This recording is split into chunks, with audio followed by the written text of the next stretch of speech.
यिनीहरूको बुद्धि सुन्दाखेरि त अब आउनेमा म मदन पुरस्कार पाउँछु भन्नुसम्म एउटा लठुवाले लेख्यो। मदन पुरस्कार कसरी पाइन्छ भन्ने कसलाई थाहा छैन। त्यसले सुरेन्द्र केसीमाथि प्रश्न उठाउने हो। म जस्तो मान्छे 21औं शताब्दीको सुरेन्द्र केसी जसले कम्युनिजममा पिएचडी गरेको छ, म मस्टोको चक्करमा हुँला, म धर्मको चक्करमा हुँला, म त्यति पनि थाहा छैन होला मलाई। मूर्ख लुवाट हुँ म। त्यस्तो चित्रण गर्छन् यिनीहरू मलाई। आज मधेसको प्राथमिक पहिलो प्रश्न भनेको त मधेसी नेताहरू बीचको एकता हो नि। केपी ओलीले दोस्रो किडनी लिएर आउनु नै अहिलेको नेपालको राजनीति। अघि तपाईँ दूरदर्शिताको कुरा गर्नुभयो नि, उहाँ चितवनमा कुट्टी कुटिकन छोरी जिताइदिए, कुट्टी कुटिकन जिताएको छ नि त त्यहाँ। त्यो त काङ्ग्रेसको गढ हो नि। त्यो क्रिस्चियनको कार्यक्रममा गयो भनिदियो, अब क्रिस्चियनसँग हिँड्यो भनिदियो, युट्युब फलानालाई अन्तर्वार्ता दियो, हामीलाई चाहिँ दिएन। बाबुराम थाहा छ बाबुराम कसको नेतृत्वमा विद्रोह गरेर माओवादी भएका पनि थाहा छ तपाईँलाई? हरिबोल गजुरेल। यस, अब हरिबोल गजुरेल भन्दा पनि तल हुन् नि बाबुराम त। प्रचण्डलाई मैले सुरुदेखि भनेको, तिमीले जुन किसिमको शैलीबाट काम गरिराखेका छौ, यो त बाबुरामलाई नै जहाँ पुर्याए नि उनले। अब अहिले त्यो बम, त्यसो भने उनले कतिलाई बम हानेका छन्, उनलाई नै कसरी प्रधानमन्त्री बनाइयो त? त्यो चाहिँ कहाँको? त्यसो भने उनले सिकाएको नि बम बनाउन सिकाएकै कसले हो? बादललाई उनले नै सिकाएको त्यो कुरा। त्यो प्रचण्डले शेरबहादुरलाई आफूभन्दा पनि लाटो ठान्दा रहेछन्। अब मैले यो भने होइन, मलाई नै केपीको दलाल भनिदिन्छन्। जहाँ गयो त्यही भइन्छ, जानी नहुने भयो त्यहाँ। त्यसो भने घरमै सुतेर बसिरहनु? कहीँ पनि गइन्छ, इन्डियन एम्बेसीमा गइन्छ, पाकिस्तानी एम्बेसीमा गइन्छ। मलाई स्पेनको राजदूत भेट्न आएको थियो पोहोर, मैले यो द्वारिकामा चाहिँ बोला त्यहाँ मिलाएर भेटेँ। उनीहरू चाहिँ रात बिरात जहाँ गए पनि हुने। म त अहिले नै भनिदिइराखेको छु, अबको चुनावी भविष्य काङ्ग्रेसको हो। मैले आज भने हो र यो कुरा। ठिक यसरी नै मैले त्यो बेला भनेको थिएँ, अबको राजनीतिक भविष्य चाहिँ एमालेको हुन्छ। नाकाबन्दीको फाइदा उसलाई गइराखेको हुन्छ। मलाई नै एमालेको दलाल भनिदिए। अहिले म भन्दैछु अबको भविष्य काङ्ग्रेसको। फेरि मलाई काङ्ग्रेसको दलाल भन्छ नला। अरू कुरामा हाम्रो सहमति छैन। उनीहरू एकगठ भएर दिनुपर्ने अवस्था यो थियो नि। अब उनीहरू त कोही राष्ट्रपतिको साडी तान्न थाले, कोही कोमल ओलीको पिण्डुला देखाउन थाले। सुरेन्द्र केसीको मात्रै अनि अन्तर्वार्ता किन बच्छ? फेरि अरू भन्छन् सुरेन्द्र केसी एभरेस्टमा मात्रै किन अन्तर्वार्ता, किन हामीलाई दिँदैन? केबी रोकासँग हिँड्यो क्रिस्चियन भनिदिन्छन्, राजासँग भेटेर आयो दरबारिया भनिदिन्छन्। किन प्रचण्डले यो गरेनन्? किनभने उहाँ फेरि छोरी बुहारी स्वास्नी बोक्नुपर्ने छ उनलाई फेरि। तर अहिले सबभन्दा सुकिलो लुगा लगाएका मान्छेहरूले आमा बाबुलाई पशुपति आश्रममा लगेर छोड्छन्। बाबुरामले नै भनेको होइन, तिमीले किन माओवादी पार्टी छोड्यो भन्दा प्रचण्डले चाहिँ लडाकुको रकम 20 अरब एकलौटी गरेको हुनाले प्रष्टीकरण दिने मौका पनि पाएँ। म कुनै धर्म, कुनै जात, कुनै भाषा, कुनै क्षेत्र विशेषमा कहीँ पनि गर्व गर्दिनँ। म काँडाको आँखामा काँडै संसार, फुलको आँखामा साह्रो कत्रो एउटा एकजना भिछुडीले लेखेको गीत होइन त्यो? कसले लेखेको? हाम्रो यो आनी छिङले गाएको हो यो। केपी ओलीलाई सजिलै पल्टाउने ल्याकत त रहेनछ नि। बाबुराम चाहिँ माओवादीबाट मधेसवादी भयो जस्तो। अब प्रचण्डको अस्ति रोइलो तपाईँले सुन्नुभयो डबलीमा। म त ओलीको घर धाउँदा जुत्तै फाटे। मोहन त ठाकुर भनेको बाबुराम भन्दा नि गए गुज्रेका मान्छे हुन् त नेपालको राजनीतिमा। त्यही मलाई पनि अचम्म लाग्थ्यो किन केपी ओलीले त्यसरी बोलेका। जस्तो भन्नु मोहन विक्रमले नै चाहेको भए चित्रबहादुर केसीलाई त्यहाँ पुर्याउँ भन्दा असम्भव थियो त? योजनाबद्ध नपुर्याइएको हो नि। मैले यो चित्रबहादुरलाई नै भने होइन, यो त पार्टीको निर्णय हो भन्छ। अब यस्ता भयो, अब के लाग्छ? अब भनिसकेँ त त्यो कागजमा अलरेडी प्रधानमन्त्रीको नाम गइसकेको छ। त्यो नाम प्रचण्ड हो। मैले तपाईँलाई कति भनिसकेँ कि राजनीतिमा जे भनिन्छ त्यो गरिँदैन, जे गरिन्छ त्यो भनिँदैन। यो मैले त धेरै नै ढिलो भयो। मैले धेरै पहिला भनेको प्रचण्डका सबै स्टेपिङहरू गलत छन्। केपीले नै भने मेरो सरकार ढाल्न त नामै लिएर भनेको मैले नै सुनेको छु। सबै लागे, प्रचण्ड लागे, माधव नाम लागे, वामदेव पनि लागे भनेको। आजसम्म केपीले वामदेवको नाम लिएको थिएन नि। सत्य कुरा के हो भने वामदेवकै कारणले यो बबन्डर नेकपाभित्रको यहाँ आएको, यही हो नि सत्य एकदमै। अब भोलि उनले अर्को कदम चालिदिए भने यिनीहरू त थाङ्नामा सुते भएका छन्। यस्तै यिनीहरूको बोली वचनले राजनीति बिग्रेको, खास गरी यो माओवादी कित्ताका मान्छेहरूको समस्या हो यो। बाबुराम त माओवादीबाट मधेसवादी हुने प्रवृत्ति बोकेर हिँड्ने मान्छे हुन्। यो कुनै मान्छेले गर्ने काम हो यो? डाक्टर साहब, तपाईँलाई एभरेस्ट नेपालमा हार्दिक स्वागत छ। ल, हस्, धन्यवाद। यो सत्ता समीकरणको विषयमा निकै चर्चा भयो यो हप्ता, तर त्यो मूर्त र ठोस रूपमा अगाडि बढ्न सकेन। डाक्टर साहब, यो कहाँनिर कसरी केमा यसले अल्झन भयो जसरी सोचेको थियो नि दलहरूले। अब केपी ओलीले त यो विषयमा मलाई समर्थन फिर्ता लिउँ, म राजीनामा दिन्छु भनिरहेछन्, त्योभन्दा अरू केपीले गर्ने ठाउँ पनि छैन। तर अर्को पक्षले केपी ओलीको विरुद्धमा जसरी अगाडि बढ्ने, एग्रेसिभ तरिकाले अगाडि बढ्ने एउटा दाउ गरेको थियो नि डाक्टर साहब, त्यो कहीँ कतै मूर्त र ठोस भाषामा देखिएन। कहाँ अड्केको छ यो सत्ताको समीकरणको कुरा चाहिँ डाक्टर साहब, यहाँबाट सुरु गऱ्यौँ। यो त गणितमै अड्के जस्तो देखिन्छ नि, किनभने गणित त पुर्याउनु पर्यो।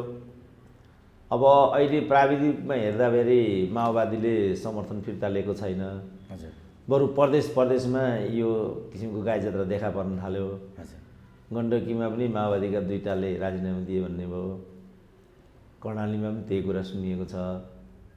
अब यहाँ सांसद निकाल्ने चक्कर पनि आइसक्यो। अब सांसदको सङ्ख्या घटाउने यो सबतिर यो विषय प्रवृत्त देखिन्छ। यति गर्दाखेरि पनि चाहिँ अङ्क पुगिरहेको छैन। अब मधेसी दललाई खेलाएर गलाउने त्यो रणनीति छ भन्ने सुनिन्छ प्रचण्डको। अब मधेसी दलभित्र पनि दुईटा प्रवृत्ति देखिए। एउटा बाबुरामको प्रवृत्ति देखियो जो प्रचण्डसँग निकट हुने हिसाब राख्छ, त्यसमा उपेन्द्र यादवको पनि समर्थन छ। अर्कोतिर महन्त ठाकुर देखिए जो काङ्ग्रेस के अरे जो ओलीसँग सहकार्य गर्ने, त्यसमा राजेन्द्र महतोको पनि समर्थन देखिन्छ। अब यता हातालाई भन्दा पातालाई खसखस भने जस्तो सेरु उङेर बसिरहेछन् अनि रामचन्द्र चाहिँ ठाउँको ठाउँ दौडिन्छन् भन्ने पनि सुनिन्छ। अब यो सबको सारांश चाहिँ अब गणितको ग्यारेन्टी त हुनु पर्यो। गणितको ग्यारेन्टी नहुने बित्तिकै फेरि ओलीको घुमाइमा पऱ्यो भने त्यो पनि समस्या हुन्छ। अब भोलि उनले अर्को कदम चालिदिए भने यिनीहरू त थाङ्नामा सुते भएका छन्। अब प्रचण्डको अस्ति रोइलो तपाईँले सुन्नुभयो डबलीमा, म त ओलीको घर धाउँदा धाउँदा धाउँदा धाउँदा जुत्तै फाटे, तपाईँ किन त्यो घर धाउनुहुन्छ, बरु हामी नै मिलेर सरकार चलाउँ, आउनुहोस् तपाईँ नै अगाडि बढ्नुहोस्। तर प्रचण्डको धुर्त्याइ चाहिँ कस्तो भने धुर्त्याइ अझ कप्ट्याइ, जुन ओली विरुद्धको जुन अविश्वास प्रस्ताव हो त्यो प्रस्तावमा चाहिँ उनले अलरेडी आफ्नो नाम प्रधानमन्त्रीको रूपमा प्रोसिड गरिसकेको रहेछ। अहिलेको संवैधानिक व्यवस्था चाहिँ के रहेछ भनेदेखि अविश्वासको प्रस्ताव ल्याउनेले प्रधानमन्त्रीको नाम पनि त्यही उल्लेख गर्नुपर्ने रहेछ। अब प्रचण्डले शेरबहादुरलाई आफूभन्दा पनि लाटो ठान्दा रहेछन्। यता प्रधानमन्त्रीको रूपमा आफ्नो नाम प्रोसिड गरिसक्ने, किन आफ्नो कार्यकर्ता त्यहाँ स्पिकर छ, जे भन्यो त्यो भइहाल्छ। दर्ता गरे दर्ता हुन्छ, हटाइदिए हटिन्छ, 9 बजे हुन्छ, मन परे हुन्छ नि त, यो त छाडा नहुने नि त। यो सब गोल चक्करमा विषय छिरेको कुरो पदमै हो, तर उनीहरू पदमा होइन भन्न पनि बढी रुचाउँछन्। यो जुन किसिमको एउटा डमी जुन खेल यिनीहरूले खेले, एक खालको पदीय शीतयुद्ध, किनभने शीतयुद्धमा त युद्ध भइ पनि हाल्दैन, के हुने हो पनि भन्न सकिँदैन। त्यसकारण युद्धको स्थिति र युद्धहीनताको स्थितिको जुन सेतु हुन्छ त्यो अवस्था नै शीतयुद्ध हुन्छ। अहिले नेपालको राजनीति सत्ताको शीतयुद्धको चरणमा त्यहाँ देखिन्छ। अब नि डाक्टर साहब, त्यो गणितको गोलचक्करमा यिनीहरू फँसेका छन् भनेर डाक्टर साहबले भन्नुभयो। ठ्याक्क गणितकै हिसाब गर्ने हो भने जसपाको गणितको चाहिँ भन्न सक्ने अवस्था छैन। त्यहाँ महन्त ठाकुर र राजेन्द्र महतो, उपेन्द्र यादव र डाक्टर बाबुराम भट्टराई भन्ने कुरा चाहिँ बाहिर विभाजन देखिएको छ। माओवादीमा के छ गणितको हिसाब? जस्तो मन्त्रीहरूलाई त सांसदबाट हटायो माओवादीले, अब त्यो सांसद उनीहरू हुने भएनन्, सांसदको सङ्ख्या घट्छ, 6 महिनाभित्र चुनाव गर्नुपर्ने अवस्था छ।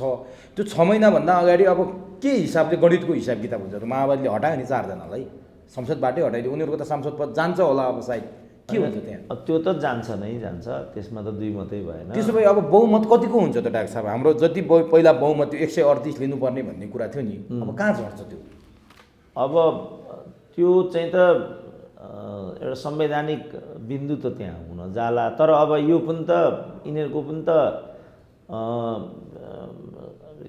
संसद सचिवालयले नै आज बस्ने संसदको बैठकमा त्यो क्लियर गर्ने भन्ने क्लियर गर्नु पर्यो नि त। क्लियर गरिसकेपछि त जे कायम रहेको अङ्क हुन्छ त्यो नै गणितीय। त्यसो भने माओवादीको 53 सिट थियो। यस, अब 53 सिटबाट 4 सिट घट्यो भने माओवादी त त्यसै घटिहाल्यो नि। तिनीहरू त त्यसै पनि उता गएर भोट हाल्ने कुरा बन्दैन, या एब्सेन्ट बन्ने व्यवस्था हुन्छ या भोट क्रस गर्ने व्यवस्था हुन्छ। अब त्यो गर्दा के हुन्छ, कानुन बमोजिम हुन्छ। हजुर, त्यो अवस्था चाहिँ माओवादीको त्यो त त्यसै पनि घट्छ, यो नभए पनि घट्छ त्यो त। अब गणितको समस्या कहाँ छ त मधेसवादी दलमा? होइन, मधेसको गणितको समस्या चाहिँ एज ए होलमा, जस्तो 138 तपाईँलाई अब 4 माइनस गर्नुभयो भने पनि 134 त्यो त पुर्याउनु पर्यो। अब 134 भने काङ्ग्रेसको 61 भयो, माओवादीको 53मा 4 घटेपछि 49 भयो, अनि यता जसपाको 32 आउँछ कि आउन्न भन्ने नै समस्या हो कि जस्तो देखिन्छ क्या डाक्टर? हो, त्यही गणित भनेको एउटा त्यही हो। किनभने त्यहाँ त एउटा त्यतिले पनि कति भ्यायो होला र 60 काङ्ग्रेसको 60 गरौँ भन्दा माओको 50 गरौँ भन्दा कति भयो? 109 भयो। 109 भयो। अनि यता 32 पुग्न चाहिँ अनि ऊ सिङ्गो त जाँदैन नि। हो, त्यही भन्नुको मतलब जनता समाजवादीमै समस्या देखियो होइन? त्यो त 2 मात्रै भएन। तर यही विषयमा हिजो बेलुकाको बीबीसीमा डाक्टर बाबुराम भट्टराईको अन्तर्वार्ता थियो। उनले के भने केपी ओलीसँग हाम्रो समीकरण बन्दैन। महन्तजी र राजेन्द्रजीहरूले भेटेको त्यो पार्टीगत कुरा होइन, त्यो व्यक्तिगत रूपमा भेट्नु भएको छ। उहाँहरूले बन्दीको रिहाईको विषय अहिले सरकार केपी ओलीको भएको हुनाले सरकारसँग उहाँहरूले माग मात्रै राखे हो, त्यो समीकरणको कुरो होइन। समीकरण भयो भने हाम्रो काङ्ग्रेस र प्रचण्डहरूसँगै हुन्छ भनिसकेपछि अब त्यो पार्टीमा के हुन्छ त डाक्टर? होइन, त्यो व्यक्तिगत उनले त सार्वजनिक रूपमै सञ्चार माध्यममा बीबीसीमा बोलिसके। बुझेँ। अब त्यसको त्यो भन्ने जुन औकात हो त्यो बाबुरामको कति, महन्त ठाकुरको कति त त्यहाँबाट हेर्नु पऱ्यो नि। बाबुराम त 1 सिटै भनेर भन्छन् बाबुराम। होइन, 1 सिटै नभन्नु, अहिले लु त्यो दलमा छन् छोडिदिउँ होइन। तर जसपाको विषयमा बोल्ने बाबुरामको कति ग्रेभिटी बन्छ, महन्त ठाकुरको कति ग्रेभिटी बन्छ त? उनले भनेजस्तो त महन्त ठाकुरले काहीँ पनि भनेको छैन। बरु उपेन्द्र यादवले पार्टी फुट्छ बरु, तर ओलीसँग गठबन्धन हुँदैन भनेको छ। अब बाबुरामको यति भन्ने हैसियत त्यहाँ बन्छ कि बन्दैन त? त्यस कारणले यस्तै यिनीहरूको बोली वचनले राजनीति बिग्रेको, खास गरी यो माओवादी कित्ताका मान्छेहरूको समस्या हो यो। उनीहरू मन पर्दा जुनसुकै हदमा पनि पोजिटिभ हुन्छन्, मन नपर्दा जुनसुकै हदमा पनि नेगेटिभ हुन्छन्। राजनीतिमा त यो त एक्सट्रिमिजम हो नि। Of any kind extremism is not good in fact. र त्यो एक्सट्रिमिजमको कुरूप दृष्टान्त बाबुराम आफै हो। किनभने बाबुराम त माओवादीबाट मधेसवादी हुने प्रवृत्ति बोकेर हिँड्ने मान्छे हुन्। यो कुनै मान्छेले गर्ने काम हो यो? राजनीति त कुरै छोडिदिउँ क्या, यो मान्छेले पनि गर्ने काम होइन यो। राजनीतिमा त धर्म हुन्छ, नैतिकता हुन्छ, जवाबदेहिता हुन्छ, केही त हुन्छ नि। 16,000 मान्छे माओवादीमा बबन्डर मचाएर मार्ने, अनि अहिले आएर मधेसवादीमा जम्प गर्ने मिल्छ त्यो? यो त 90 डिग्री होइन कि 180 डिग्रीमा फरक पर्यो यो त। त्यस्तो मान्छेले यस्तो बोल्दै हिँड्न पाइन्छ। अझ पनि उनी बोल्दैछन् यस्तो किसिमको अन्टसन्टो कुरा। यसको कुरा कुनै पनि अर्थ छैन। महन्त ठाकुरले जे बोल्छन्, उपेन्द्र यादवले जे बोल्छन्, आदि जसपाको प्रतिनिधित्व उपेन्द्रले गर्छन्, आदि महन्तले गर्छन्। त्यसो भने बाबुराम भट्टराईले भने जस्तो राजेन्द्र महतो र महन्त ठाकुरले केपी ओलीसँग जुन किसिमको वार्ता प्रक्रिया अगाडि बढाएको छन्, त्यो कार्य एउटा कार्यगत टोली बनाएको छ नि त्यहाँनिर, त्यो कार्यदल भनेर वार्ता दुई पक्षको गर्ने, त्यो टोली नै आधिकारिक होइन भनेर बाबुरामले भने। त्यो उहाँहरूले पठाएको व्यक्तिगत टोली हो। उहाँहरूले पार्टीका रेशम चौधरी लगायत बन्दीहरूलाई रिहाई गर्न सरकारसँग माग गर्न मात्रै जानुभयो, उहाँहरू सत्ताको लागि होइन भन्ने कुरा गलत हो। बाबुरामले त्यो ल्याकत पनि राख्दैनन् भन्नेमा हामी पुग्नु पऱ्यो होइन त डाक्टर? होइन, अब त्यो त्यसो भने के हो त त्यो? यदि अहिलेकै तपाईँले जति पनि भन्नुभएको छ विषयवस्तु, त्यसको वरिपरि मात्रै घुम्ने हो भने पनि अहिलेको जुन सरकार सम्बन्धमा ल्याङ भइराखेको छ त्यसको कारण त्यति नै हो। त्यो के हो त्यसो भने त्यसमै फोरफारक गरौँ। यहाँ के भयो भने आजको सम्पूर्ण राजनीतिको चाहिँ अपयश केपी ओलीलाई दिइयो। अब जे तपाईँले विषयवस्तु प्रस्तुत गर्नुभयो यो विषयवस्तुले के देखाउँछ भनेर प्रचण्डले यो सरकारबाट समर्थन फिर्ता नलिनु समेतबाट पनि समस्या केपी ओलीमा मात्रै छैन भन्ने कुरा देखिन्छ। अब मैले यो भने होइन, मलाई नै केपी ओलीको दलाल भनिदिन्छन्। यो समस्याको समाधान हुन्छ त यहाँबाट? जसपाभित्र जुन कार्यदल गठनको कुरा छ, कार्यदल गठनको कुरा पनि पार्टीको होइन भने के को हो त? त्यसो भने प्रश्न पार्नु पर्यो नि, के हो त्यसो भने? त्यो केटाकेटी पार्टी भनेको भाडाकुटी हो? महन्त ठाकुर भनेको बाबुराम भन्दा नि गए गुज्रेका मान्छे हुन् त नेपालको राजनीतिमा? त्यही हो कुरा हो। यो चाहिँ समस्याको जड हो र यिनीहरू यस्तो किन गर्छन् भन्ने समस्याको जड हो। किनभने उनीहरूले केपी ओलीको सरकार 1 हुँदैन 2 हुँदैन भनेर योसम्म बबन्डर गरे, पार्टीसम्म फुटाए। अब अहिले आएर उनीहरूले त्यो औचित्य त सिद्ध गर्न सकेनन्। उनीहरूले किन पार्टी फुटाएका थिए, यो बबन्डर किन भएको थियो? उनीहरूसँग त केपी ओलीलाई सजिलै पल्टाउने ल्याकत त रहेनछ नि, त्यो कुरा पुष्टि भयो। नम्बर 2, अब केपी ओलीले चाहिँ राजीनामा दिनुपर्छ, राजीनामा दिनुपर्छ, नैतिकताको आधारमा राजीनामा दिनुपर्छ, राजीनामा दिनुपर्छ। यो नैतिकता भन्ने कुरा केपी ओलीमाथि आकर्षित नहुने होइन, हुने हो। तर नैतिकता भन्ने कुरा त ऐच्छिक हुन्छ। तपाईँले आमा बाबु पाल्नु पर्छ कि पर्दैन भन्ने कुरा, अब मोरल्ली हेर्ने भने पर्छ, पाल्नु भएन भने के हुन्छ?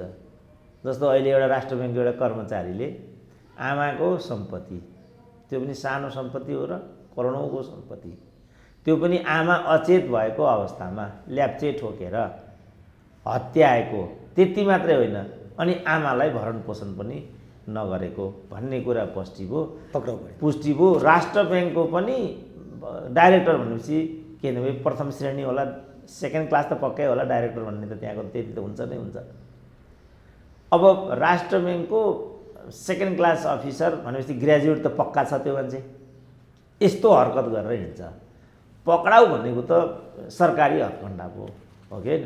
सरकारी हत्कण्डा भयो। अहिले चाहिँ ज्येष्ठ नागरिक के कुरा भन्ने भएको हुनाले पक्राउसम्म आए यिनीहरू। अझ मलाई के लाग्छ भने यिनीहरूको त्यहाँ किसिमको केही राजनीतिक एउटा कारणले यो धरपकड गरेको हुनुपर्छ, नत्र भने यस्तो गर्ने त कहिछन् यहाँ।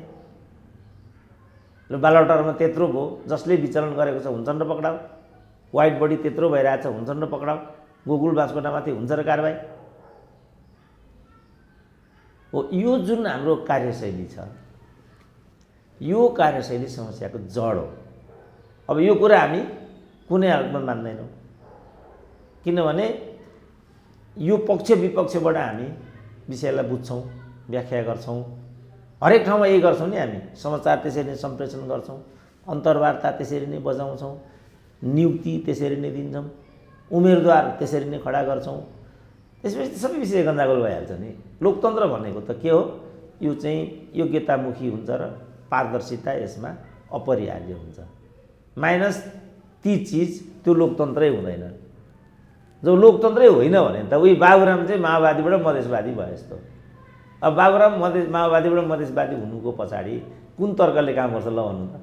कि उनले राजनीतिबाट सन्यास सबभन्दा बेटर?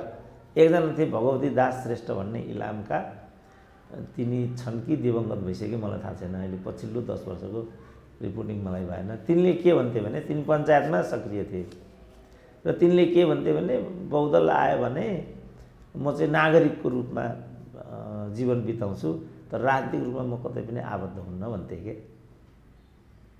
एउटा भ्यालु त हुनु पर्यो नि मान्छेमा। यिनीहरू त कति बेला मधेसवादी हुन्छन्, कति बेला माओवादी हुन्छन्, कति बेला काङ्ग्रेसबाट भोट मागेर जित्छन्, कति बेला त्यो केही पनि ठेगाना हुँदैन यिनीहरूको त। समस्याको जड यहाँ हो। उनीहरूले यो सच्चाइलाई मानेनन्। त्यसैले मैले सुरुदेखि के भनिआएको भने केपी ओली चाहिँ परिणाम हुन्, कारण चाहिँ प्रचण्ड हुन्। माधव नेपालले बीच बचाउनु गर्न चाहेको भए नहुने होइन, यो राम्रो हुँदैन, पार्टीभित्रै सङ्घर्ष गरौँ, बरु महाधिवेशनको प्रक्रियामा जाउँ। केपी ओलीलाई चाहिँ बाहिर त्यहाँबाट छुट्टी गरिदिउँ, फेरि अब यता केपी ओली भए ठाउँमा आउँ। अब केपी ओलीले के भने तपाईँहरूलाई चाहिँ पहिलो कुरा त तपाईँहरू चैतसम्म पर्खिदिनुहोस्, महाधिवेशन हुन्छ, त्यो प्रक्रियाबाट त्यहाँ म प्रतिस्पर्धा गर्दिनँ, त्यहाँ जो अध्यक्ष हुनुपर्ने तपाईँहरू हुनुहोस्, कुरो सिद्धियो। तपाईँहरू चैतसम्म पर्खिन सक्नुहुन्न भने यो असोजतिरको कुरा थियो। तपाईँहरू मङ्सिरमै महाधिवेशन गर्नुहोस्, मङ्सिरमै महाधिवेशनबाट तपाईँ नेतृत्व लिनुहोस्। त्यसपछि जो आगामी निर्वाचन हुन्छ त्यो निर्वाचनमा म प्रतिस्पर्धा गर्दिनँ। सरकारको जिम्मेवारी पनि तपाईँहरू लिनुहोस्, पार्टीको जिम्मेवारी पनि तपाईँहरू लिनुहोस्। केपी ओली जस्ता सुकै हुन्न, यो त भनेकै कुरा हो।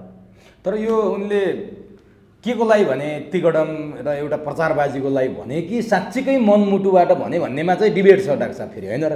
केपी ओलीको भन्ने शैली पनि त मान्छेले ख्याल गरे। त्यसो भने अब तथ्यबाट हेरौँ, यो चलिरहँदा बालुवाटारले सचिवालयले एउटा कार्यदल गठन गर्यो। त्यो कार्यदलमा जनार्दन थिए, सुरेन्द्र थिए, भीमरावल थिए। त्यो कार्यदलले जे रिपोर्ट दियो त्यसको एउटा धारामा के लेख्यो भने आगामी महाधिवेशनबाट अध्यक्ष सर्वसम्मत गर्ने, सर्वसम्मत नभएको अवस्थामा केपी ओलीलाई प्रचण्डले सहयोग दिने। यो पनि केपी ओलीले नै भने हो त? के भन्नुहुन्छ तपाईँ? हो कि यो सुन्नु भएको छैन? सुनेछु डाक्टर। त्यस कारणले केपी ओली, अघि मैले भने नि, केपी ओली जस्ता सुकै हुन्, जेसुकै हुन्, केपी ओलीले यो तरिकाबाट राजनीति गरे। यिनीहरू जस्ता सुकै हुन्, जेसुकै हुन्, यो तरिकाबाट उनीहरू राजनीति गरे। त्यसपछि आजको स्थिति आएको छ। म भन्दै थिएँ अब केपी नैतिकताको कुरा, अघि मैले राष्ट्र ब्याङ्कको कर्मचारीको कुरा गरेँ नि, त्यो त एउटा नैतिक बन्धन हो, हाम्रो समाजको त अभ्यास पनि हो। तर अहिले सबभन्दा सुकिलो लुगा लगाएका मान्छेहरूले आमा बाबुलाई पशुपति आश्रममा लगेर छोड्छन्। एकजना वृद्धको यस्तै कथा थियो, सुकिलो लुगा लगाएका मान्छेले चिल्लो कारबाट आमालाई पशुपति आश्रममा छोडिदिए। आमा म एकैछिनमा आउँछु भनेर बाहिरी। 1, 2, 3 छोरो आउँदैन, आमा आत्तिसकी। अनि खोइ मेरो छोरो आएन, के भएको? आमा आत्ते रुन कराउन लागि। अनि वरिपरिका मान्छेले भने आमा यो त हजुरको छोरो त फर्केर आउँदैन, हजुरलाई यहाँ छोडेर गइसकेको। अस्ति सोसियल मिडियामा तपाईँ भारतमा पनि एउटा भाइरल तपाईँले देख्नुभयो, दुईवटा त्यहाँ खबर आएको छ। एउटा चाहिँ शिक्षिका माग्नेमा छिन्, एउटा हजुरआमा छिन्। यस, बच्चाले देखे, आफूलाई पढाउने गुरुआमा बच्चाहरूले देखे। एउटा चाहिँ त्यही फिल्ड ट्रिपमा शैक्षिक टुरमा जाँदाखेरि आश्रममा चाहिँ हजुरआमालाई दिनहीन अवस्थामा नातिनीले देखि। नैतिकता भन्ने कुरा त अब तपाईँ के त्यो पनि यी सबै छोराछोरीले गरेको हरकत त हो नि। अहिले नेपालका कुरा गर्ने भने हरेक घरका चाहिँ छोराछोरी विदेशमा छन्, हरेक घरका, प्रत्येक दोस्रो घरको कथा होला यो। आमा बाबु यहाँ सिठो पिठो अलग थलग, बिरामी भएर तातो पानी दिने मान्छे छैन। सम्पूर्ण कुरा आमा बाबु यहाँ, त्यो जीवन अब अझ कस्तो हुन्छ भने अब त्यो मर्छ, त्यो मान्छे त मरणशील छ, मरिहाल्छ। अब त्यो उहाँबाट नहुँदासम्म कुरेर बस्नुपर्छ। अनि आरोप पनि सबभन्दा पहिला आमा कहाँ बाबु कहाँ, उसलाई त्यो कुरा होइन, सम्पत्ति कहाँ, ताला कहाँ, चाबी कहाँ, गहना कहाँ, के यहाँ उनीहरूको आँखा त्यहाँ छ। अब यो त नैतिकताको प्रश्न हो। अब यो नैतिकताको प्रश्नमा कुनै पनि कुरा चाहिँ अनिवार्य हुँदैन, यो स्वैच्छिक हुन्छ। अब राजीनामा दिनुपर्छ, राजीनामा दिनुपर्छ। अब फेरि पनि दोहोऱ्याए डाक्टर भट्टराईले, किनभने केपी ओली नैतिकहीन हुन्। नैतिकता हुन्थ्यो भने आफैले विघटन गरेको मृतात्मा बनाएको संसदमा हाँसी हाँसी छिरेर केपी ओलीले यो गर्नु नै अनैतिक काम हो। केपी ओलीको नैतिकता थियो भने राजीनामा दिनु पर्थ्यो। यसले त नैतिकता पनि बिर्से, व्यवस्था खान थाले, संविधान खान थाले। अबको केही समयभित्रै नेताहरू बाहिर हुनुहुन्छ, हाम्रो पार्टीका पनि बाहिर हुनुहुन्छ, अरू अविश्वासको प्रस्ताव दिने पनि हामी हप्ता दिनभित्र केपी ओलीलाई जसरी नै हटाउँछौँ भने गणित बिग्रिरहेको छ यतातिर। अब कसरी भने होला, के केपी ओलीलाई जुरुक्क उचालेर फाल्ने हो कि के हो डाक्टर साहब? यो गणित त बिग्रिसक्यो, हामीले भनिसक्यौँ होइन। यो अहिले केपी ओली सिपी ओली भन्दा पनि बाबुरामहरूको यो प्रवृत्तिले आजको स्थिति आएको भन्ने मेरो आफ्नो बुझाइ छ। किनभने पहिलो त बाबुरामहरू नै हुन् जसले प्रचण्डलाई त्यो प्रकारले अलग थलग बनाए। प्रचण्डसँग जे जति थियो लुटेर खाए नि त यिनीहरूले। खानेमा यिनीहरू स्वास्नीलाई बनाए, जेठसासुलाई बनाए, सार के गरेन यिनीहरूले। अब बादलको कुरा आइरहेको छ। मैले भने बादल पार्टी भणुवा हुने, भणुवालाई बोकेर हिँड्नु राम्रो हुँदैन, जसले पार्टी फुटाइराखेको हुन्छ। मातृकाको कुरा यही हो, अरूहरूको कुरा यही हो। ठिक छ, मान्छेबाट गल्ती हुन्छ, उनीहरूले गल्ती गरे, त गल्ती गरेपछि उनीहरूलाई प्रक्रियामा पो राख्नुपर्छ त। ठिक छ, तपाईँहरू यसरी जानुभएको छ, अब तपाईँहरू प्रक्रियामा आउनुहोस्, काम पार्टीमा दत्तचित्त भएर गर्नुहोस्। तपाईँहरूले त्यो अनुसार जिम्मेवारी पाउनुहुन्छ, अवसर पाउनुहुन्छ। यो नि गर्ने कुरा किन प्रचण्डले यो गरेनन्? किनभने उहाँ फेरि छोरी बुहारी स्वास्नी बोक्नुपर्ने छ उनलाई फेरि। त्यस कारणले जसले छोरी बुहारी स्वास्नी बोकेर हिँड्छ त्यसले सबभन्दा राम्रो के हुन्छ भने नैतिकताको कुरै नगर्नु सबभन्दा राम्रो हुन्छ। तपाईँलाई मैले नैतिकताको प्रश्न उठाएँ भने म नैतिक हुनु पर्दैन? म आफै अनैतिकताको दलदलमा छु भने अनि म तपाईँको नैतिकताको कसरी प्रश्न उठाउनु? यो त सिसाको घरमा बसेर ढुङ्गा हान्ने कुरा भयो। त्यसो भए जसरी बाबुराम भट्टराईले उठाएका छन्, बाबुराम भट्टराईको बारेमा त डाक्टर साहबले भन्नुभयो माओवादी कसरी मधेसवादी भयो, यो नै डिबेटको विषय छ। प्रचण्डको विषय त्यही छ, छोरी बुहारी बोक्ने भनेपछि यिनीहरू अलिकति लाज घिन भन्ने हुन्छ कि हुँदैन? अरूमाथि प्रश्न उठाउँदाखेरि हुँदैन लाज। यिनीहरू त्यो त बिर्सिस, त्यो लाज घिन भन्ने यिनीहरूसँग हुन्थ्यो भने यत्रो झन् बाबुरामले नै भनेको होइन तिमीले किन माओवादी पार्टी छोड्यौ भन्दा प्रचण्डले चाहिँ लडाकुको रकम 20 अरब एकलौटी गरेको हुनाले मैले त्यो पार्टी छोडेको भने नैतिकता भने के हो मलाई भनिदिनु त आज। कुन चाहिँ नैतिकता हो नेपालमा? के चाहिँ नैतिकता हो नेपालमा? स्वास्नीलाई राष्ट्रपति बनाउनु नैतिकता हो? छोरीलाई बुहारीलाई मन्त्री बनाउँदै हिँड्नु, ठुल्ठुलो कुरा गर्दै हिँड्नु, माओवादी मधेसवादी हुनु, स्वास्नीलाई मन्त्री बनाउनु, जेठी सासूलाई लोकसेवाको अध्यक्ष बनाउनु, के चाहिँ नैतिकता हो मलाई भनिदिनु त आज। यिनीहरू त त्यो आस्था राउत जतिका पनि रहेछन्। त्यो आस्था राउतले पुलिसमाथि प्रश्न उठाइन् नि, तिमी मैले यहाँ ज्याकेट लगाएको देख्ने 38 क्विन्टलको सुन यहाँ जाँदा के हेरेर बसेर भने त्योभन्दा परको प्रश्न के हुन्छ मलाई भनिदिनु त? कसैलाई छुन्छ त यो प्रश्नले? लो हाम्रो लीलामणि कत्रो कुरा गर्छन् त, अनि त्यो बालुवाटार अब विष्णु पौडेल आफै अब अहिले चाहिँ आफै चाहिँ मन्त्री छन्, विजय गच्छदार खोजेर हिँडेका छन्। विजय गच्छदार एक्लै गरे हो त यो? किनभने चन्द्रदेव जोशीलाई तानिसके उनीहरूले 8 करोडमा। चन्द्रदेव जोशी मात्रै हुन् जसले नैतिकताकै आधारमा पनि होइन यिनीहरूको घिनलाग्दो यो क्याबिनेटमा बसेर राष्ट्र विरुद्धमा कर्म कुकर्म गर्नुभन्दा त ला तानेर मलाई लाग्छ यो बहुदल कालमा स्वैच्छिक कारणले, कुनै नैतिक सङ्कट यस्तो कारणले होइन, स्वैच्छिकताले मन्त्री पद त्याग्ने चाहिँ मन्त्री हुँदै नहुने प्रदीप गिरी हुन्, मन्त्री पद त्याग्ने चन्द्रदेव जोशी हुन्। बाँकी नैतिकताको कुरा गर्नु नै बेकार छ हाम्रो देशमा, सब अनैतिक हुने। यी दुईटा बाहेक बहुदल कालको बहुदल कालमा मैले देखेकोमा, निर्दल कालमा त बरु यस्ता नैतिकवान मान्छेहरू थुप्रै छन्। केशरबहादुर विष्टकै नाम डाक्टर थुप्रो छन् त्यहाँ मान्छेहरू, त्यस्ता थुप्रो छन्। हरिश्चन्द्र महतै छन्, यो कृतिनिधि विष्ट नै छन्, अरू कयौँ यो गलैँचा काण्डमा के भेगबहादुर थापा, यो हाम्रो के जाति हाम्रो डाक्टर हर्क गुरुङ इत्यादि अनेक देयर आर मेनी क्या। उनीहरूले एउटा नैतिकताको पाठ चाहिँ राजनीतिमा छोडेका छन्। बरु यता आएर त त्यस्तो नैतिकताको पाठ छोडेकोमा अब सबै हारेकाहरू भनौँ न, जम्मै अब अहिले अप्पर हाउसमा छन्। अब पिँडुलाको घरमा चाहिँ माननीय बनाइयो भन्नेहरू जिउँदै ती छन्। अब यहाँ के नैतिकता ल भन्नु त? नैतिकताको कुरै नगरौँ। मेरो विचारमा नेपालको राजनीतिमा नैतिकताको कुरै नगरौँ, पोलिटिकल कुरा गरौँ न। किन नैतिकता चाहियो? त्यसो भने डाक्टर साहब अब नैतिकता पनि त्यहाँ पनि प्रश्न उठ्छ होला। जसरी अब यो सत्ता समीकरणकै गठबन्धनको विषयमा जसपा चाहिँ यति बेला किङमेकर हामीले चर्चा परिचर्चा गर्यो। जसपा जता गयो त्यतै सरकार बन्ने अवस्था छ। सिङ्गो जसपा जानु पर्यो, माओवादी र काङ्ग्रेसको सरकार बन्छ, आधा जसपाले पुग्दैन। केपी ओलीलाई आधा जसपा भए पनि पुग्छ। अब जसपाकै कुरा गर्ने हो भने केपी ओलीको विगतको प्रधानमन्त्रीत्व काल, पहिलो प्रधानमन्त्रीत्व कालमा हेर्ने हो भने यी जसपाका मधेसवादी दल थिए। यसरी बाबुरामहरू पनि मिसिएको अवस्था थिएन। त्यति बेला महन्त ठाकुर, राजेन्द्र महतोहरूले उठाएको विषयमा केपी ओली अलि असहिष्णु थिए। केपी ओलीसँगै यिनीहरूको अलि बढी द्वन्द्व थियो। केपी ओलीले तराई मधेसलाई बिहारसँग तुलना गर्दा उनीहरू उत्तेजित भएका पनि थिए। केपी ओलीले मधेसमा बहिष्कार गर्ने सम्मका कुरा, मधेससँग केपी ओलीको सम्बन्ध राम्रो छैन भन्ने कुरा पनि हामीले हेरेको। यो संविधान संशोधनको कुरा गर्ने हो भने काङ्ग्रेस र माओवादी, त्यति बेलाको काङ्ग्रेस र माओवादी सकारात्मक हुँदा पनि केपी ओली नकारात्मक भएको कुराहरू पनि हामीलाई थाहा छँदैछ। के त्यस्तो रसायन भेटियो कि महन्त ठाकुर र राजेन्द्र महतोहरूलाई केपी ओली प्रिय लाग्ने, प्रचण्ड र शेरबहादुरहरू अप्रिय लाग्ने कारण चाहिँ के भेटियो त्यहाँनिर?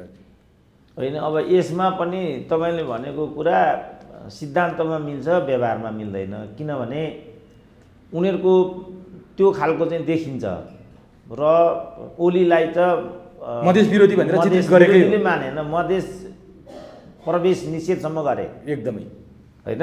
हजुर। र उनीहरूले चाहिँ ठुलो निशाना समेत पनि बनाए। तर व्यवहारमा तपाईँ हेर्नुहुन्छ भने अब राजेन्द्र महतोलाई जिताएर ल्याएको ओलीले नै हो, त व्यवहारबाट हेर्नु न। अब अनेक मण्डल के नाम गरेका मधेसवादी नेताहरू पनि केपी ओलीसँग आबद्ध नै देखिन्छन्। हृदय त्रिपाठी त सूर्य चिन्हबाट नै चुनाव लडे। चुचे नक्सामा त संविधान संशोधनमा पनि उनीहरू एकै ठाउँमा उभिए। अब तपाईँ सिम्पली एउटा कविले भावुकतावश केपी ओलीको विषयमा अन्टसन्ट लेखिदियो अनि त्यसलाई नै पाठ्य सामग्री बनाउनु भयो भने तपाईँ फस्नुहुन्छ। कुनै आँकडाबाट देखिँदैन कि मधेस र केपीको बिचमा कुनै किसिमको द्वन्द्व छ, कि कहीँबाट देखिँदैन नि। तर प्रचार त त्यसरी गरियो नि। अब त्यो त्यसै कारण अब म त अनुसन्धानको विद्यार्थी पनि भएँ। अब मलाई पनि अचम्म लाग्थ्यो किन केपी ओलीले त्यसरी बोलेका। अब सबैलाई थाहा छ केपी ओली कस्तो बोल्छन्, किनभने उनको अभिव्यक्तिमा काहीँ पनि राजनीतिकता देखिँदैन। उनको बोलीमा जहिले पनि कलुषितता, कटुता, विद्वेष, यो हाम्रो गाउँघरमा लडाइँ झगडा कलह गर्दाखेरि पँधेरामा गर्ने जुन तल्लो स्तरको भाषा, तल्लो स्तरको झै झगडा यस्तो हुन्छ नि, त्यस्तो देखिन्छ उनको। हामी देखि नै आएका छौँ। तर सबैभन्दा राजनीतिक रूपमा भने नि, अब चुचे नक्सामा मधेसवादी र चाहिँ केपी ओली एक ठाउँमा उभिनुपर्ने के कारण? त्यति बेला सायद बाबुराम पनि थिए त्यहाँ। सायद बाबुरामले पनि भोट हालेको होला त्यो चुचेमा।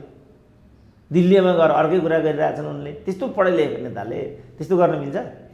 अलि बढी पढे लेखेपछि अलि बढी बिग्रिन्छ क्या हो मान्छे, हो डाक्टर साहब?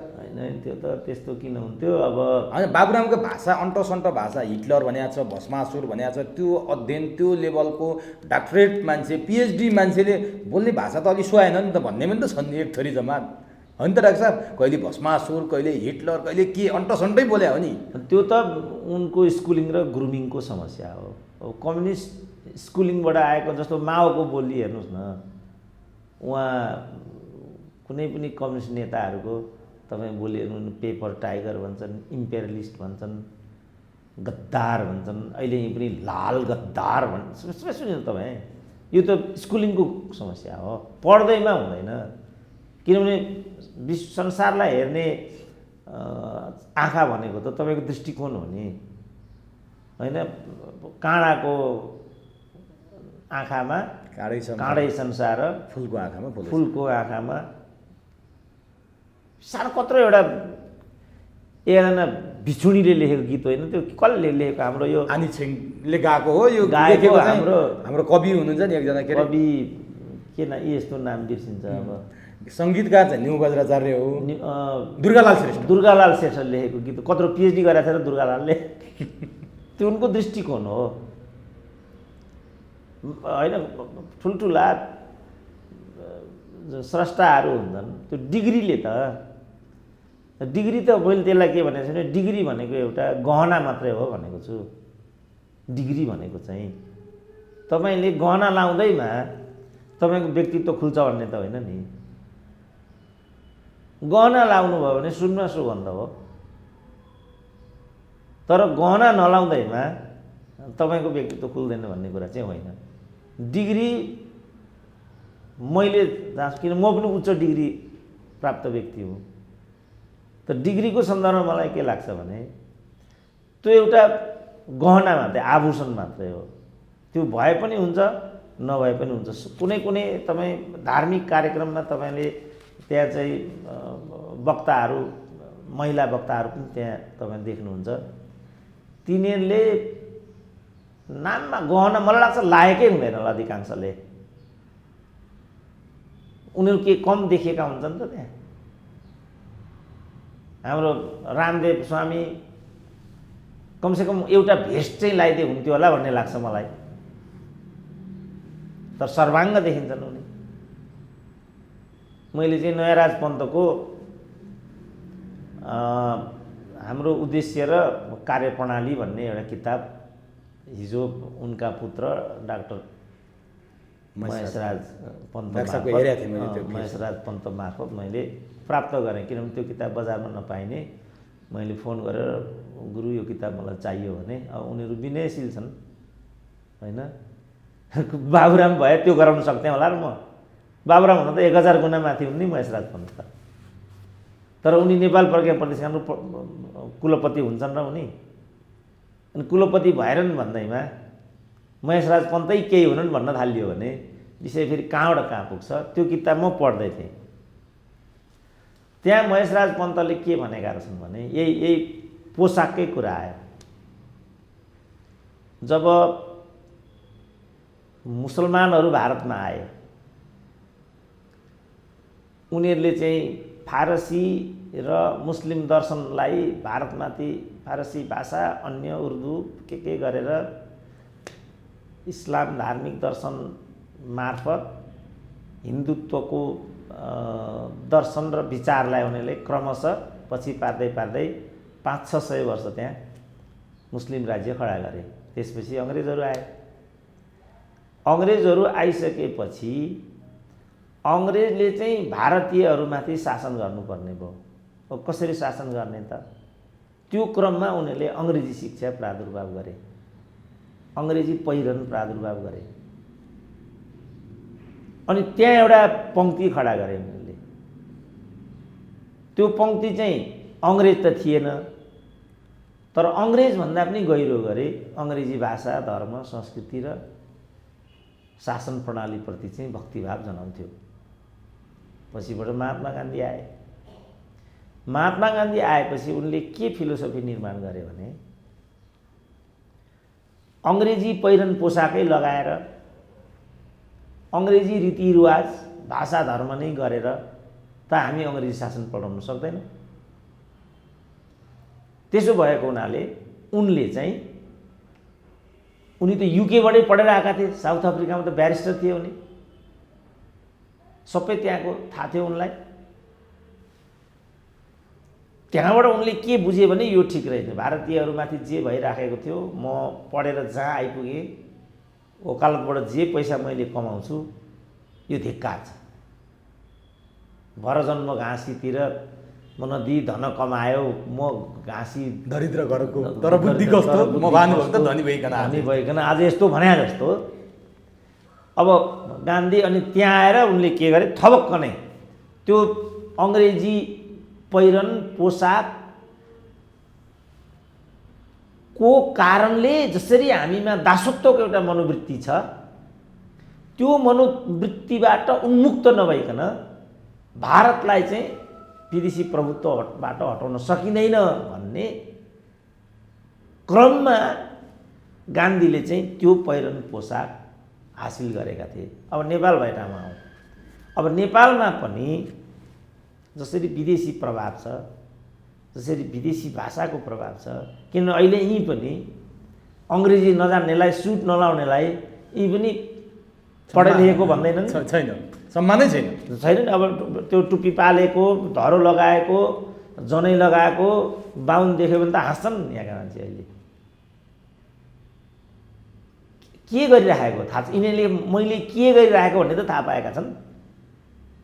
म जस्तो म कुनै पार्टीमा नभएको हुनाले हरेक कार्यक्रममा पुगेको हुन्छु। म जनजातिकोमा पुगेको हुन्छु, दलितकोमा पुगेको हुन्छु, काङ्ग्रेस कहाँ पुगेको हुन्छु, कम्युनिस्ट कहाँ पुगेको हुन्छु, भाषा कहाँ पुगेको हुन्छु, धर्म कहाँ पुगेको हुन्छु, जहाँ पनि पुगेको हुन्छु।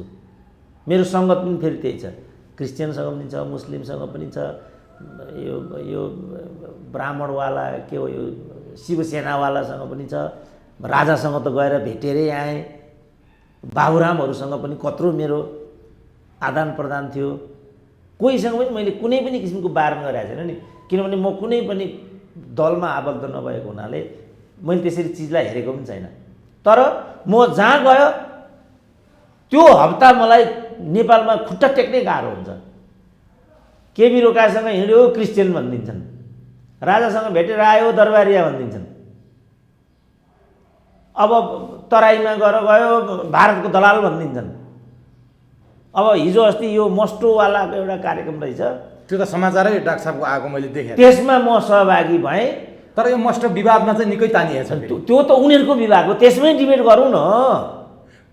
त्यहीमा मस्टो भनेको के होमै डिबेट गरौँ न। त्यसो भने मस्टो कार्यक्रममा गएर विचार व्यक्त गर्ने बित्तिकै क्रिस्चियन भइयो। मस्टो भन्ने नै गलत रहेछ भनेर उच्चारणै गलत भयो। मैले हिजो चाहिँ प्रज्ञा प्रतिष्ठानका उपकुलपति डाक्टर जगमान गुरुङसँग कुरा गरेको थिएँ। मस्टो नै होइन, मस्ट हो, उच्चारणै गलत छ यहाँ पहिला भनेर उहाँले भन्नुभएको थियो। आज सायद अन्तर्वार्ता सार्वजनिक हुँदैछ। होइन, त्यो त फेरि अर्कै कुरा भयो। किनभने यो म मधेसी भन्छु, कसैले कहाँ मधेसी हो र मधेसी हो भन्छन्, कसैले मत्स्या भन्छ। मत्स्या, त्यसमा छोडिदिउँ न। यो त त्यसको सार के हो त्यसमा जाउँ न। यस्तै खालका मान्छेले गर्दा यो समस्या आएको छ क्या। यो शब्दको समस्या होइन यो। अब त्यसमा त्यसलाई व्याख्या गर्नको लागि यो समय उपयुक्त छैन। खालि मैले के भनेको भने, जस्तो त्यसो भने तपाईँसँग मैले कुरा गरिरहेको छु, यहाँ पनि त मलाई भनेका छन् सुरेन्द्र एउटाले थाङ्नु कहाँको एउटा थियो अस्ति चाहिँ सुरेन्द्र केसीको मात्रै अनि अन्तर्वार्ता किन बच्छ। फेरि अरू भन्छन् सुरेन्द्र केसी एभरेस्टमा मात्रै किन अन्तर्वार्ता, किन हामीलाई दिँदैन। अब यसको के दबाई छ भनिदिउँ त। यो त केही पनि छैन, सुन्नु र उडाउनु बाहेक अर्को केही पनि छैन। त्यस कारणले यो चाहिँ एउटा मुख्य समस्या हो। मैले यसमा मैले एउटा प्रष्टीकरण दिने मौका पनि पाएँ। म कुनै धर्म, कुनै जात, कुनै भाषा, कुनै क्षेत्र विशेषमा कहीँ पनि गर्व गर्दिनँ। म आम नेपालीहरूका जुन भाषा, धर्म, संस्कार, संस्कृतिको जुन हाम्रो विविधता देश हो, 123 भाषाभाषी छन्, 125 जात जाति छन्, 10 भन्दा बढी धर्म सम्प्रदाय छन्। यो जम्मैको समष्टि हाम्रो देश हो। जहाँसम्म सुरेन्द्र केसीको कुरा छ, यो जम्मैबाट कुनै पनि हिसाबले म ओरपर छैन। मस्टो पनि म त्यतिकै मान्छु, हिन्दुत्वलाई पनि म त्यतिकै मान्छु, क्रिस्चियन भएको कुरा पनि उनीहरूको आस्थाको कुरा हो भन्छु, इस्लाम पनि आफ्नो कुला धर्ममा बसौँ। पृथ्वीनारायण शाहले त्यही बेला भनेको छ, सबै आफ्नो कुला धर्ममा बसौँ न। यिनीहरूको बुद्धि सुन्दाखेरि त अब आउनेमा म मदन पुरस्कार पाउँछु भन्नु समय एउटा लठुवाले लेख्यो। मदन पुरस्कार कसरी पाइन्छ भन्ने चाहिँ कसलाई थाहा छैन। त्यसले सुरेन्द्र केसीमाथि प्रश्न उठाउने हो। अब यस्ता खालका मान्छेले गर्दा आज हाम्रो देश यहाँ छ। जहाँ गयो त्यही भइन्छ, जानै नहुने भयो त्यहाँ। त्यसरी घरमै सुतेर बसिरहनु। कहीँ पनि गइन्छ, इन्डियन एम्बेसीमा गइन्छ, पाकिस्तानी एम्बेसीमा गइन्छ। मलाई स्पेनको राजदूत भेट्न आएको थियो पोहोर, मैले यो द्वारिकाजमा चाहिँ त्यहाँ मिलाएर भेटेँ। उनीहरू चाहिँ रात बिरात जहाँ गए पनि हुने, भारत गए पनि हुने, अमेरिका गए पनि हुने, लैनचौर गए पनि हुने, यहाँ बुर्जुवा शिक्षा भनेर बोर्डिङ स्कुल, संस्कृत विद्यालय तोड्ने, आफ्ना छोराछोरी अमेरिका राखेर पढाउने, अनि हाम्रा छोराछोरी चाहिँ समुद्र काट्ने बित्तिकै संशोधनवादी भएन। यस्तो पनि केही कुरा हुन्छ? यस्ता कुराको केही पनि अर्थ हुँदैन। म अनुरोध गर्छु, यस्तो किसिमको क्षणिक टिप्पणी, मान्छेको चरित्र हत्या गर्ने कुरा, यस्तो कुरा, म जस्तो मान्छे 21औं शताब्दीको सुरेन्द्र केसी जसले कम्युनिजममा पिएचडी गरेको छ, म मस्टोको चक्करमा हुँला, म धर्मको चक्करमा हुँला, म त्यति पनि थाहा छैन होला मलाई। मूर्ख लुवाट हुँ म। त्यस्तो चित्रण गर्छन् यिनीहरू मलाई। हो, यसको चाहिँ केही जवाफ छैन, यसको केही औषधि पनि छैन मैले लेख्दा। म एउटा अनुसन्धाता भएको हुनाले, विश्वविद्यालयमा पढाएको, मसँग अनुभव पनि भएको हुनाले सबै साथीहरूसँग म आफ्नो विचार सेयर गर्न चाहन्छु। ठिक छ, कुनै पनि विषयमा डिबेट गरौँ न, कुन भाषामा कुन विश्वविद्यालयमा, त्यसमा बरु म तयार छु। तर यस्तो अब ए बाबा, अब केबी रोकायो, उनको धार्मिक आस्था चाहिँ क्रिस्चियन हो, ट्यालेन्ट एकजना चाहिँ बौद्धिक हुन्, त्यतिको इमान्दार बौद्धिक मैले नेपालमा देखेको पनि छैन। बल्कि त्यस कारण मैले सङ्गत गरेको छु, अनि म क्रिस्चियन भइहालेँ। मेरो अन्तर्वार्ता तपाईँहरू लिनुहुन्छ, अनि त्यसो भने के म अन्तर्वार्तै नदिकन बसौँ? त्यसो भने ल अन्तर्वार्ता दिनु पर्यो। 1400 त चाहिँ युट्युबरहरू मात्रै छन्, 1400मा मेरो अन्तर्वार्ता सम्भव हुन्छ त्यस्तो? त्यो मान्छेको अपेक्षा गलत छ, मान्छेको दोषारोपण गर्ने पद्धति गलत छ, किनभने राजनीति गलत छ, किनभने बाबुरामहरू छन् त्यहाँ, उनीहरूको कारणले आज यो स्थिति आएको हो नि त। उनीहरू एउटा पद्धतिमा बस्दिएको भए, उनीहरू एउटा आचार नैतिकतामा बस्दिएको भए आजै यो स्थिति आउँथ्यो?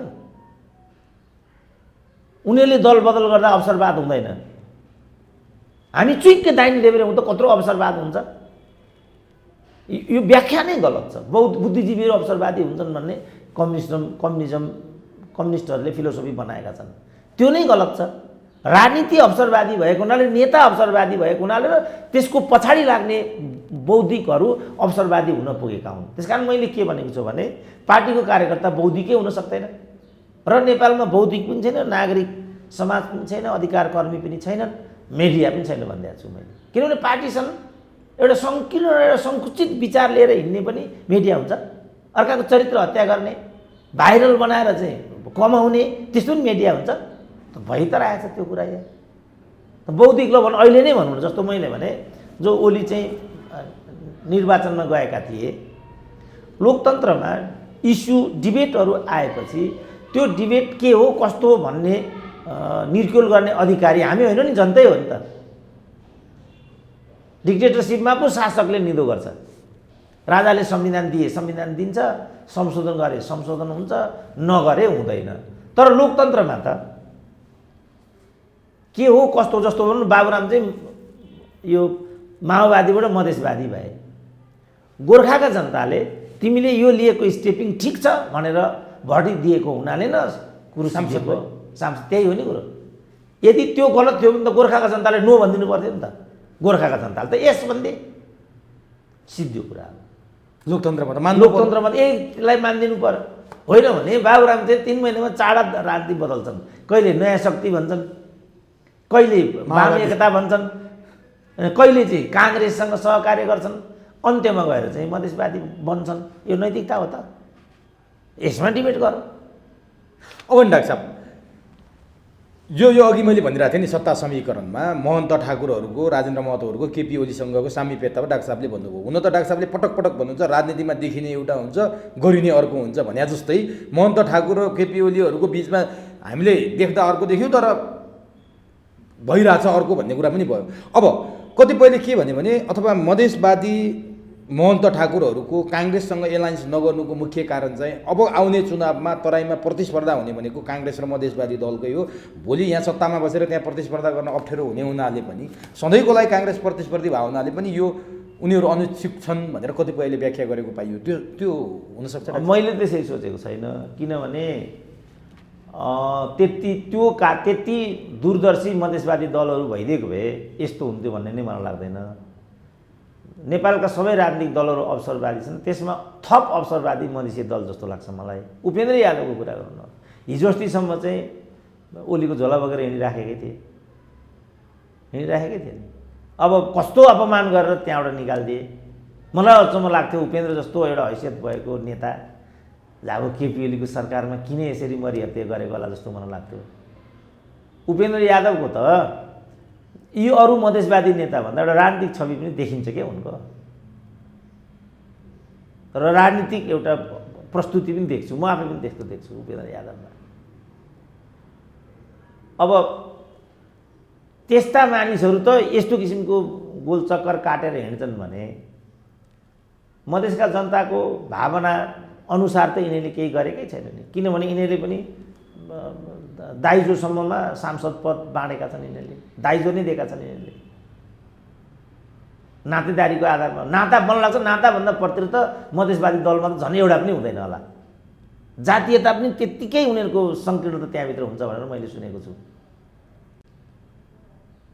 त्यसकारण त्यति दूरदर्शी मधेसवादी नेता हुन्थे भने मलाई लाग्छ मधेसी जनसङ्ख्याले यसरी रोएरै बस्नुपर्ने थिएन। त्यो सम्भावना चाहिँ कति देख्नुहुन्छ तपाईँले राजनीतिक विश्लेषण गर्दाखेरि? त्यो सम्भावना चाहिँ छ कि छैन तराईमा? त्यो सम्भावना पनि म उति देख्दिनँ, किनभने अहिले जस्तो भनौँ न, अब यो राजेन्द्र महतो जहाँबाट विजयी बनेर आए। मधेसका जनता कतिको गुणी छन् कतिको बैगुणी छन् त्यो म भन्न अब उचित ठान्दिनँ, तर विमलेन्द्र निधिलाई नै हराउनु पर्ने त्यस्तो त म केही पनि देख्दिनँ। हराइदिए विमल र निधिले त वास्तवमा काङ्ग्रेस भए पनि मधेस र मधेसी जनताको विरुद्धमा त बोलेको पनि सुनेको छैन मैले। त्यसकारणले यो राजनीतिक रूपमा कहिलेकाहीँ मतदाताहरूको मुड अब कसरी चाहिँ अब दाहिने देब्रे हुन्छ, मतदाताहरूको मनोवृत्ति राजनीति शास्त्रीहरूले नै फेरि तथ्यको आधारमा जाँचबुझ गर्नुपर्ने हुन्छ। मधेसका जनताहरू एक हदसम्म गुणग्राही पनि छन्, किनभने मधेसमा पहाडे यस्तो भनेर लखेटेको पनि देखिँदैन प्रतिनिधिहरूको हकमा। उनीहरूले त्यो रेखालाई तोडेर नै मतदान गरेको देखिन्छ र उत्तिकै माया ममता उनीहरूले हासिल गरेको देखिन्छ। जस्तो सायद तिनको नाम कृष्णचन्द्र श्रेष्ठ थियो, मारे यिनीहरूले, लाहानका स्थापित पहाडी नेता थिए तिनी। जस्तो हेम बहादुर मल्ल गृहमन्त्री त भयो क्यारे, गृहमन्त्री त भएन, मन्त्री भएको थिए। हेमबहादुर मल्ल त अब नाम चलेकै थिए जनकपुरतिरका। अब धाकधम्की लाएर तिनले गरेको भनौँ भने पनि कृष्णचन्द्र श्रेष्ठको चाहिँ ठुलो ख्याति थियो भन्ने सुन्थेँ म, किनभने काम पनि त्यसरी नै गरेको भएको भन्ने म सुन्थेँ। अब बिचमा यो पहाड मधेस भन्ने समुद्र आयो हाम्रो देशमा। पहाड मधेस समुद्र आउँदा आउँदै पनि मतदाताहरूले आफ्नो सत त्यसरी छोडेको र इन्टायरली पहाड मधेसको आधारमा मतदान गरेको म त्यस्तो देख्दिनँ। यस्तो बेलामा अब भोलि चाहिँ काङ्ग्रेस र चाहिँ मधेसवादीको प्रतिस्पर्धा हुने जस्तो भनौँ न, त्यसो भने त महन्त ठाकुरले नै किन त्यति नराम्रोसँग पराजित हुनु पर्यो होला त। त्यहाँ मधेस पातको कुरा हुन्थ्यो भने त महन्त ठाकुरले त हार्नुपर्ने थिएन। मलाई लाग्छ यो चोटि चाहिँ जितेको हो कि के हो, नत्र भने त महन्त ठाकुरले कहिले चुनावै जितेको छैन। त्यहाँ अमरेशले हराएको पहिला। अब अमरेशले महन्त ठाकुरलाई हराउनु भनेको त आफ्नो चेलो त प्रशिक्षित गरे महन्त ठाकुरले हो हिजो। होइन, चेलो प्रशिक्षित भन्ने कुरा त भइ नै हाल्छ। विचारणीय कुरा चाहिँ के छ भने, जस्तो यहाँ पनि विद्या भण्डारीले चाहिँ कृष्णप्रसाद भट्टराईलाई हराइन्। यहाँ विद्या भण्डारीले कृष्णप्रसादलाई हराउनु र त्यहाँ अमरेशले महन्तलाई हराउनु एउटै कुरा हो। यसबाट के देखिन्छ भने नेपाली मतदाताहरू विवेकी छैनन् कि क्या हो, एउटा हदमा यो देखिन्छ। भनेपछि सत्ता समीकरणमा त्यो त्यति दूरदर्शी मधेसी दलहरूले पनि राखेनन् र त्यो हुन पनि सक्दैन भन्ने हामी निष्कर्षमा होइन, हुन सक्दैन भन्ने निष्कर्षमा नजाउँ, तर यति दूरदर्शी यिनीहरू हुन्थे भने राजनीति यस्तो हुने नै थिएन। जस्तो मधेसवादी दलहरू मात्रै एक हुने हो भने, वामपन्थीहरू मात्रै एक हुने हो भने, डेमोक्रेटहरू मात्रै एक हुने हो भने नेपालको राजनीतिको चरित्र पनि अर्कै हुन्थ्यो र समुदायमाथि न्याय पनि पुग्थ्यो। आज मधेसको प्राथमिक पहिलो प्रश्न भनेको त मधेसी नेताहरू बिचको एकता हो नि। मधेसी नेताहरू मात्रै एक हुने हो भने 12 बजिहाल्छ नि यिनीहरूको। यति पनि थाहा छैन त यिनीहरूलाई। कम्युनिस्टहरू मात्रै एक हुने हो भने 12 बजिहाल्थ्यो नि यिनीहरूको। यो त प्रयास पनि गरे तर सम्भवै भएन। होइन, अब त्यही त मैले भने, किन उनीहरू त्यो सम्भव हुँदैन भन्ने प्रश्न हो नि त। मधेसवादी दलहरू किन एक हुँदैनन् भन्ने प्रश्न हो नि त। यो जटिल प्रश्न त होइन, तर जटिल जस्तो पनि देखिन्छ। किन हुन सक्दैनन् डाक्टर? यो त त्यो त प्रष्टै छ। राजनीतिलाई व्यवसाय बनाइयो नि। यहाँ विनोद चौधरी अथवा चौधरी समूह र खेतान समूह एक हुन्छन् त कहिले? एक त जस्तो भारतमै भनौँ न, एक बाबुका 2 धनी छोराहरू, आखिर एउटा त सडकमै आइपुग्यो नि। किन हुन्छ त यस्तो? त व्यवसायमा त यस्तै हुन्छ नि त। यी नेपालमा पनि त 32वटा दलहरू थिए, अब खुम्चेर 6-7 वटामा आएका छन्। मेरो पनि पक्ष के थियो भने थोर दल नै हुन्। त्यसपछि जुन थ्रेसहोल्डको सिस्टम लिएर आएका थिए त्यो राम्रो हो मैले नै भनेको थिएँ। तर के हो, त्यसले गर्दा सिपी मैनाली, चित्रबहादुर केसी, नारायणमान बिजु कक्षी जस्ता नेताहरू हाउसबाट छुट्दा त्यसले एउटा तितोपना हामीलाई दियो। त यिनीहरूले त्यसकारण संसदीय व्यवस्थामा के हुन्छ भने यस्ता खालका चाहिँ महत्त्वपूर्ण र ठुला नेताहरूलाई कुनै विधिबाट हाउसमा पुर्याउने यो अभ्यास हुन्छ। हाम्रा यहाँकाले त्यति पनि गरेन। जस्तो भन्नु मोहन विक्रमले नै चाहेको भए चित्रबहादुर केसीलाई त्यहाँ पुर्याउँ भन्दा असम्भव थियो त। योजनाबद्ध नपुर्याइएको हो नि। मैले यो चित्रबहादुरलाई नै भने होइन यो त पार्टीको निर्णय हो भन्दा अब यस्ता भए अब के लाग्छ। अब हामीले यो प्रवृत्तिलाई परिवर्तन गरौँ, यो गलत प्रवृत्ति हो, यो ठिक हुँदैन भन्ने हामीले आवाज दिन खोजेको होइन भने त्यो पार्टीको निर्णय अब के भन्ने त्यसो भने त। त्यसकारण अहिले समय आइसकेको छैन। गुण र दोषको आधारमा विषयले प्रवर्धित हुने र गुण र दोषको आधारमा विषयलाई प्रवर्धन गरिनुपर्छ भन्ने जुन चेत हो त्यो चेत नेपालको सामाजिक जीवनमा पनि र राजनीतिमा पनि त्यो नआइ। जस्तो यो बिचमा के बोले त यिनीहरूले, रामकुमारले नै कसरी बोलिन्, घनश्यामले नै कसरी बोले, योगेशले नै कसरी बोले, त्यसले के पे गरे त उनीहरूलाई। उनीहरूले त एउटै आवाज दिनुपर्थ्यो, तपाईँहरूको यो लडाइँ किन हो, हामीलाई यो प्रश्न पार्नुपर्छ, तपाईँहरू किन लडिरहनु भएको छ यसरी, तपाईँहरू आलो पालो गर्नुहोस्। तपाईँलाई पदकै कुरा हो भने तपाईँहरू आलो पालो गर्नुहोस्। होइन भने हामीले देख्दाखेरि तपाईँहरूको नेतृत्व असफल भयो, नेतृत्व हस्तान्तरण गर्नुहोस्। अरू कुरामा हाम्रो सहमति छैन। उनीहरू एकगठ भएर दिनुपर्ने अवस्था यो थियो नि। अब उनीहरू त कोही राष्ट्रपतिको साडी तान्न थाले, कोही कोमल ओलीको पिण्डुला देखाउन थाले। यसले उनीहरूको सांस्कृतिक धरातल देखायो नि। उनीहरू कति तल भन्ने देखायो कि देखाएन? ठुलो कुरा उनीहरूकै छ अझै पनि। त्यसो भने डाक्टर साहब यो जुन बिचमा लिङ्गेरिङ भइरहेको छ, जसरी चाहिँ यो सबै कुरा अड्केको छ, हलो अड्केको छ, गोरु छुट्ने काम भइरहेको छ। अब सत्ता समीकरणको विषयमा गणितका कुरा पनि हामीले गऱ्यौँ। अब जसपा नै यहाँ निर्णायक शक्ति देखियो, तर निर्णायक शक्ति भएर केपी ओलीतिर जाँदा फुट्ने, यता जाँदा पनि फुट्ने अवस्था देखियो भने अब यसको समाधान के हो त? होइन, यसको समाधान त अर्ली इलेक्सन बाबु।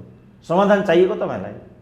देशलाई चाहियो नि डाक्टर साहब, त्यही राष्ट्रलाई चाहियो। बुझेँ, तपाईँ भनेकै त देशको कुरा त तपाईँले गरेर तपाईँ घरबारी कुरा गरे होइन, बुझेँ, देशकै त कुरा हो नि। अर्ली इलेक्सन यसको समाधान हो।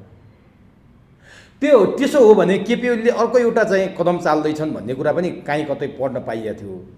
केपी ओलीले यो लिङ्गेरिङ, यो ल्याङल्याङ र यो सबै कुरा हटाउन उनीमाथि प्रेसर दिने, अविश्वासको प्रस्ताव राख्छौँ भन्ने, अथवा उनलाई चाहिँ नि दुत्कार्ने गरिरहँदा उपराष्ट्रपति र सभामुख नै हटाउने अभियानमा लागेका छन्। उनीहरू पनि अब केपी ओलीको तारो बन्दैछन् भन्ने कुराहरू आइरहेको छ। के त्यो सम्भावना छ डाक्टर? मैले देख्दा त सम्भावना छैन। यदि गरिहाल्यो भने के हुन्छ? त्यो अराजकता आउँछ, संवैधानिक सङ्कट उत्पन्न हुन्छ। तर प्रचण्डहरूले गर्दै गर्दै केपी ओलीले पेल्दै जाँदा त्यो अवस्थामा केपी ओली पुगे भने के हुन्छ? होइन, पुग्यो भने त्यसलाई हामीले केपी ओलीको टाउकामा खन्याएर धर पाउँदैनौँ। किनभने केपी ओली जहिले पनि रिजल्ट हुन् नेपालको राजनीतिमा। केपी ओलीलाई त्यहाँ पुर्याउने पनि यिनीहरू नै हुन्, पार्टी एकता गर्ने पनि यिनीहरू नै हुन्, आलो पालो जोड्ने पनि यिनीहरू हुन् र आलो पालो तोड्ने पनि यिनीहरू नै हुन्। केपी ओलीले तँलाई 2.5 वर्षमा म प्रधानमन्त्री दिन त कहिले पनि भनेको छैन। यो तेरै हो भन्थे यिनीहरूले। किनभने यिनीहरूलाई के लाग्थ्यो भने यो मरिहाल्छ, बुढो मरेन। कुरा त यति हो नि, रफ भाषामा बोल्ने हो भने केपी ओलीले दोस्रो किडनी लिएर आउनु नै अहिलेको नेपालको राजनीति। अघि तपाईँ दूरदर्शिताको कुरा गर्नुभयो नि, यी दूरदर्शी हुन्थे भने यस्तो गर्दै हिँड्थे र? यिनीहरूको दूरदर्शिताले के देख्यो भने केपी ओली बाँच्दैनन्, तर त्यो सिद्ध भएन। केपी ओली अर्को किडनी लिएर आए, यति हो। अब उनीहरूले यो तथ्यलाई जति चाँडो आत्मसात गर्छन् त्यति नै नेपाली राजनीतिले गति पाउन सक्छ। अहिले उनीहरू गल्ती गरेको गरेकै छन्, त्यसको फाइदा केपी ओलीलाई भएको भएै छ। भनेपछि अबको कदम केपी ओलीको अर्ली इलेक्सन नै हुन्छ? होइन, कदमको कुरा होइन। उनले त भनिसके, तिमीहरू गठजोडमा गयो भने म मध्यावधिमा जान्छु, हाउस विघटन गर्छु, समर्थन फिर्ता ल्याऊ भने राजीनामा दिन्छु भने। किन राजीनामा? त्यसो भने किन समर्थन फिर्ता नलिएको त? त्यसो भने अब अड्किया छ कसको कारणले? त काङ्ग्रेसले निर्णय गरिसक्यो, जसपा पनि अब मुद्दाका आधारमा गर्छु भनिसक्यो। माओवादीले पनि लगभग अब हामी केपी ओलीको विरुद्ध जान्छौँ भने माओवादीले सबभन्दा पहिलो कदम शेरबहादुरले त भनिसके हिजो माओवादीले समर्थनै फिर्ता लिँदा म कसरी अगाडि बढ्ने, विश्वासै छैन माओवादीको, माओवादीले विश्वास मलाई दिलाउनु पर्यो, पहिला समर्थन फिर्ता लिनु पर्यो भनेपछि यहाँ सबैभन्दा गडबड माओवादी र प्रचण्ड नै हो नि, देखियो त्यही नि डाक्टर। होइन, उनले त भनिगए नि अहिलेको संवैधानिक व्यवस्था अनुसार अविश्वासको प्रस्तावसँगै वैकल्पिक प्रधानमन्त्रीको नाम पनि दिनुपर्ने संवैधानिक व्यवस्था रहेछ। त्यो अनुसार केपी ओली विरुद्धको जुन अविश्वासको प्रस्ताव हो त्यहाँ त्यो दर्ता भयो प्रचण्डको नाममा। अब यिनै प्रचण्डहरू के गर्छन्, बुढा नीलकण्ठमा गएर हजुरले प्रधानमन्त्री भइदिनु पर्यो शेरबहादुरलाई। त योभन्दा ठुलो फ्रडको के अर्को दृष्टान्त हुनसक्छ ल भन्नु त? माने प्रचण्डकै कारणले यो सबै कुरा भइरहेको देखियो नि डाक्टर साहब कि समर्थन फिर्ता ल्याइदिएपछि शेरबहादुर देउवालाई विश्वास दिलाउने अवस्था हुन्थ्यो। शेरबहादुरलाई रामचन्द्र पौडेल र सिटौलाहरूले घन्टौँ एउटा कोठामा चाहिँ नि बन्धक जस्तो बनाएर जबरजस्ती शेरबहादुर विरुद्ध केपी ओली विरुद्ध अविश्वासको प्रस्ताव ल्याउने र काङ्ग्रेसको नेतृत्वमा सरकार बनाउने भन्ने निर्णय गराउन लगाए भन्ने कुरा पनि सार्वजनिक भएको छ। त्यो जबरजस्ती छ, प्रचण्डको सल्लाह बमोजिम गरे भनेर पनि आइरहेको छ। भन्नुको मतलब यो के भइरहेछ भन्ने नै बुझ्न नसकिने भयो। काङ्ग्रेसमा शेरबहादुर अनिच्छुक हुँदाहुँदै त्यस्तो निर्णय गर्न बाध्य पारियो। यता प्रचण्डहरूले सरकारको समर्थन फिर्ता नलिने, यता जसपाले पनि टुङ्गो नलाउने हो भने त यिनीहरूले के गर्न सक्छन् त? त्यो जुन अविश्वासको प्रस्ताव राखिन्छ नि, त्यो अविश्वासको प्रस्तावमा कसको नाम पठाउने भन्ने प्रष्टता नभएर यस्तो भएको क्या। त्योभन्दा अगाडि माओवादीले समर्थन फिर्ता लिनु पर्दैन? समर्थन फिर्ता त्यो बेला मात्रै उसले लिन्छ जब चाहिँ त्यो प्रधानमन्त्रीत्वको नामाकरण चाहिँ क्लियर हुन्छ नि त। ए भनेपछि अझै प्रचण्डले प्रधानमन्त्री हुन्छु भन्ने रहर छ, तेरि रहर लोभ छ। लोभ भनिसके त त्यो कागजमा अलरेडी प्रधानमन्त्रीको नाम गइसकेको छ, त्यो नाम प्रचण्ड हो। मैले तपाईँलाई कति भनिसकेँ कि राजनीतिमा जे भनिन्छ त्यो गरिँदैन, जे गरिन्छ त्यो भनिँदैन, त्यो भनिँदैन। ए भनेपछि हामी यो कुरामा पुग्यो कि अझै पनि प्रचण्डलाई प्रधानमन्त्रीको लोभ र र्याल चोइदाखेरि आज डेडलक भएको। तेरिको त्यो नभए यो झगडा के का लागि मलाई भनिदिनु त? के तपाईँले प्रश्न गर्नुभएको? त्यसो भने नेकपाको विभाजन र विवाद के का लागि त? प्रधानमन्त्रीको लागि, प्रचण्डको प्रधानमन्त्रीको लागि। त कसले यो त कस्ता मलाई अचम्म लागेको यो 5 प्रमुख पूर्व निर्वाचन आयुक्त, सर्वोच्चका 4 प्रधान न्यायाधीश, 10 भाइस चान्सलरहरूको र नागरिक समाज इत्यादि। अब अहिले खगेन्द्र शमर होला के हिजो त यिनी मधेसको लागि भनेर चाहिँ सिमानामा गएर पलेटी कस्थे हो नि त, कस्थे नि त। अहिले के भन्छन् त? नागरिक समाज जो इत्यादि उनीहरू यो पदका लागि होइन के भन्थे, के का लागि त्यसो भने? यो एउटै कुरा छ, केपी ओलीले नैतिकताका आधारमा राजीनामा दिनु पर्यो। त राजीनामा दिनु पर्यो किन? त्यसो भने पुस्तान्तरण गरौँ न, त्यहाँ चाहिँ घनश्याम भुषाललाई प्रधानमन्त्री बनाऊ, हाम्रो यो वर्षमानलाई बनाऊ न। त्यसो भने महिला भएन भन्ने कुरा छ, अष्टलक्ष्मीलाई बनाइदिउँ। त्यसो भने मान्छन् त यिनीहरू? केही त अर्थ हुनु पर्यो नि त। त्यसो भने नि डाक्टर साहब जस्तो शेरबहादुरले पार्टीमा बाध्य पारेपछि निर्णय त गरे, तर त्यसलाई चाहिँ अग्रसरता पनि लिएनन्। शेरबहादुरले अग्रसर नलिएपछि सब अलग थलग भयो भनेर रामचन्द्र पौडेलले आरोप लाग्छन्। पार्टीले निर्णय त गर्यो, हामीले देखाउनलाई मात्रै, देखावटी मात्रै, झारा टार्नलाई मात्रै गरेर रहेछन् भने शेरबहादुर किन यस्तो गरिरहेछन् भन्ने कुरा चाहिँ बुझ्नै नसकिने भयो कि। अब शेरबहादुर मलाई लाग्छ प्रचण्डको जुन हरकत भयो विगतमा, त्यसपछि उनलाई यिनीहरूसँग कुनै पनि किसिमको सहकारी, किनभने बेकुफ भयो नि त उनी त। अब उहाँ चितवनमा कुटिकन छोरी जिताइदिए, कुटिकन जिताएको छ नि त त्यहाँ। त्यो त काङ्ग्रेसको गढ हो नि त्यो। अब अनेकचोटि तिमीहरू कम्युनिस्टसँग कुनै पनि किसिमको सहकारी नगराए, इतिहास सिद्ध कुरा पनि यही हो, बीपीको निर्देशन पनि यही हो, सबै कुराहरू यही हो। गर्दा गर्दै पनि कम्युनिस्टसँग लसिँदै आज जे अवस्था काङ्ग्रेसको भयो त्यो यो नीतिले भन्ने चाहिँ पनि काङ्ग्रेसी जनहरूको एउटा रियलाइजेसन छ। शेरबहादुरले रिग्रेट फिल गरे हुन् भन्दा बुझ्नु पर्यो होइन। अब किनभने हिजो उनले भने काङ्ग्रेस बिग्रिया पनि छैन, काङ्ग्रेसले केही घाटा पनि छैन, किन प्रचण्डको विश्वास मान्ने जबकि उनले सरकारकै समर्थन फिर्ता लिँदैन, यिनी त पटक धोका दिएछन् भनेर झापामा बोले। बस हो, यति मात्रै भनिराखौँ। एक प्रकरण यति कुरा हो होइन।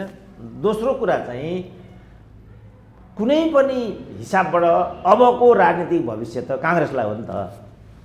यस्तोमा जस्तो सरकार बनाउन आयो भने पनि त्यसपछि केपिएलको मुख्य एजेन्डा के हुन्छ भने मैले यो गर्न आँटेको थिएँ, यो गर्न आँटेको थिएँ, देखि नसहेर मलाई यहाँ पुर्याइदिएको हुनाले फेरि मलाई एकपल्ट मौका दियो भन्ने एजेन्डा लिएर जाँदाखेरि त त्यो एजेन्डा त भ्यालिड हुन्छ। काङ्ग्रेसलाई घाटा हुन्छ भने देउवाले बुझेको छ। त्यसपछि त स्वतः काङ्ग्रेसलाई घाटा हुने हुन्छ। म त अहिले नै भनिदिइराखेको छु, अबको चुनावी भविष्य काङ्ग्रेसको हो। मैले आज भने हो र यो कुरा। ठिक यसरी नै मैले त्यो बेला भनेको थिएँ, अबको राजनीतिक भविष्य चाहिँ एमालेको हुन्छ।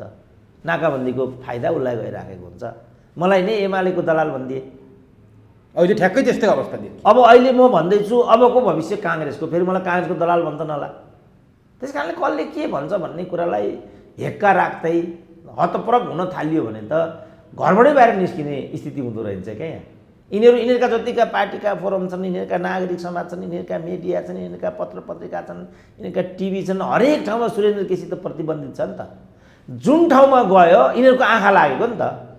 क्रिस्चियनको कार्यक्रममा गयो भनिदियो, अब क्रिस्चियनसँग हिँड्यो भनिदियो, युट्युब फलानालाई म अन्तर्वार्ता दियो, हामीलाई चाहिँ दिएन। एकदम अन्त्यहीन र स्तरहीन कुरा हो। मलाई लाग्छ यस्तो कुरामा हामीले अल्मलिनु राम्रो हुँदैन। अब नि डाक्टर साहब, म अन्तिमतिर छु। एउटा प्रचण्डको बहुचर्चित अहिले पश्चिम नेपाल, पश्चिम रुकुमको कार्यक्रमको विषयमा केन्द्रित हो। प्रचण्ड पश्चिम रुकुमको कार्यक्रममा सामेल हुन गए, अहिले पनि उतै छन् क्या अरे, रोल्पा पनि पुग्ने भन्ने सुनिएको थियो। त्यहाँको उपस्थितिलाई लिएर मान्छेहरूले अनेक तरिकाका व्याख्या गरे। प्रचण्डको कार्यक्रममा त्यो धेरै मान्छे उपस्थित भए, कतिपयले अब एउटा कलाकारको टोली नै गएर चाहिँ एउटा टेलिभिजनको चर्चित कार्यक्रम गर्ने, त्यसको कारण पनि भने, त्यो खैर छुट्टै विषय हो। तर त्यहाँ प्रचण्डले क्षमा मागे, मैले गल्ती गरेँ, म माथि बम हान्नेलाई मैले गृहमन्त्री बनाएँ, एउटा गल्ती गरेँ, पार्टीमा योगदान गर्नेहरूलाई मैले हेर्न सकिनँ, तपाईँहरू जस्ता मान्छेलाई हेर्न सकिनँ, जनआधार नभएको मान्छेलाई स्थायी कमिटीको सदस्य बनाएँ, मणि थापालाई सङ्केत गरेँ, मैले गल्ती गरेँ, अब म तपाईँहरूसँगै छु, काठमाडौँ बस्दिनँ, गाउँमै बस्छु, जिल्लामै बस्छु, तपाईँहरूसँगै बस्छु, हिजोका शहीद परिवार बिर्सेँ, हिजोका घाइते अपाङ्ग योद्धाहरू बिर्सेँ, अब म तपाईँहरूसँगै छु, मैले गरेको गल्तीलाई माफी दिनुहोस् भनेर माफी मागेँ। यसलाई कसरी लिनु डाक्टर साहब? यो मैले त धेरै नै ढिलो भयो। मैले धेरै पहिला भनेको प्रचण्डका सबै स्टेपिङहरू गलत छन्। पार्टी भणवारलाई यसरी प्रवर्तन गर्नु पनि ठिक होइन। किनभने पार्टी फुटाउने त सबैभन्दा, पार्टी जीवनमा सबैभन्दा ठुलो अपराध त पार्टी फुटाउने कार्यलाई मानिन्छ नि त। र पार्टीमा एकताबद्ध भएर आउने प्रवृत्तिलाई पार्टीले पक्कै पनि स्वागत गर्नुपर्छ, त्यो कुरा सत्य हो। तर उनीहरू त वरियतामा बस्नु पऱ्यो नि त। अघि पनि मैले भने उहाँले तिनीहरूलाई वरियतामा किन राख्न सक्नु भएन भने फेरि छोरीलाई बनाउनु छ, बुहारीलाई बनाउनु छ, अझ भोलि छोरी बुहारीलाई त उनले त उत्तराधिकारी नै बनाउनु पऱ्यो होला। यसको लागि सिपी मैनालीले त्यही बेला भन्थे, बेइमान नेतृत्वले जहिले पनि के गर्छ अरे भने पार्टीभित्रको पद्धति तोड्छ अरे। पार्टीभित्रको पद्धति तोडिसकेपछि त जे पायो त्यो गर्न पाइयो नि त। कोमल ओलीको पिँडुला प्रयोग गर्न पाइयो नि त। यो पिँडुलावादीहरूको एउटा जुन हत्खण्डा हो। अब प्रचण्डलाई मैले सुरुदेखि भनेको, तिमीले जुन किसिमको शैलीबाट काम गरिराखेका छौ, यो त बाबुरामलाई नै जहाँ पुर्याए नै उनले। त्यो बाबुरामको त त्यो वरियता, बाबुराम थाहा छ? बाबुराम कसको नेतृत्वमा विद्रोह गरेर माओवादी भएका पनि थाहा छ तपाईँलाई? हरिबोल गजुरेल। यस, अब हरिबोल गजुरेल भन्दा पनि तल हुन् नि बाबुराम त। तर यस्तो गर्दै मानिलिउँ बाबुराम त मोहन वैद्य भन्दा पनि सिनियर हुन् भने जस्तो गरेर प्रचण्डले प्रवर्तन गरिदिएको फल त्यहाँबाट बादलसम्म के अरे मणि थापासम्म यो मोहन वैद्यहरू, सिपी गजुरेलहरू बाहिरिनु मात्रै परेन, जेल नै जानु पर्यो। त्यसपछि बादलको बारेमा पनि एउटा भ्रम रहिरह्यो। मान्छे के भन्थे भने यो सम्पूर्ण चाहिँ त्यहाँभित्रको सैनिक व्यवस्थापन इत्यादि कमान्डरै रुसबाट पढेर आएका के भनेर हौवा पिटाउँथे, यिनीहरूले नै पिटाएको कुरा हो। त्यसपछि मणि थापाहरूको हकमा त मैले नै भने, किनभने मैले मेरो अनुसन्धानमा मणि थापा र श्रेष्ठ अरे रविन्द्र श्रेष्ठहरूलाई चाहिँ जे भए पनि प्रचण्डसँग चाहिँ विद्रोहको हिम्मत भनेपछि त केही राजनीतिक तत्त्व पनि होला कि भन्ने भ्रम मलाई नै पनि लामो समयसम्म रह्यो। तर बेइमान माधव कुमार नेपालले 10 वर्ष अगाडि नै रविन्द्र श्रेष्ठलाई मन्त्री बनाइदिए। उनी के रहेछन् भन्ने कुरा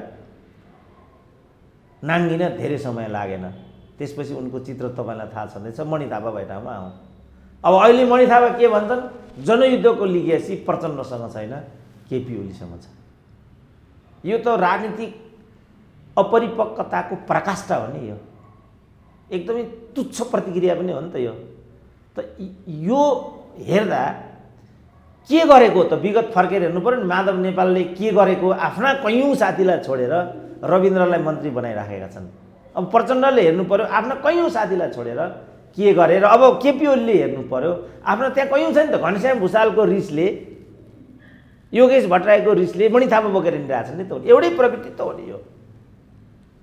मैले चाहिँ फेरि सबै मेरा मित्र हुन्, फेरि रविन्द्र श्रेष्ठ पनि, मणि थापा पनि, कोही पनि मेरो कोहीसँग रिस राग होइन, तर एउटा पद्धति चाहियो नि त। यहाँ कैयौँ चाहिँ लगानी छ नेताहरूको, कत्रा कत्रा त्याग भएका नेताहरू त्यहाँभित्र छन्। मोहनचन्द्र अधिकारीहरू मागेर हिँड्छन्।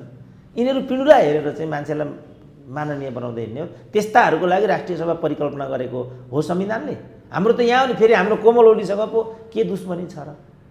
हाम्री चेली हुन्, उनको तर के होस्, कल्याण होस्, केही पनि छैन। तर कोमल ओली पद्धतिमा अब कोमल ओलीले अहिले आएर साडी उचाल्ने हो? अब विद्या भण्डारीलाई कसैको स्वास्नी हुँदैमा राष्ट्रपतिसँग यो भएन भने होइन त हामीले।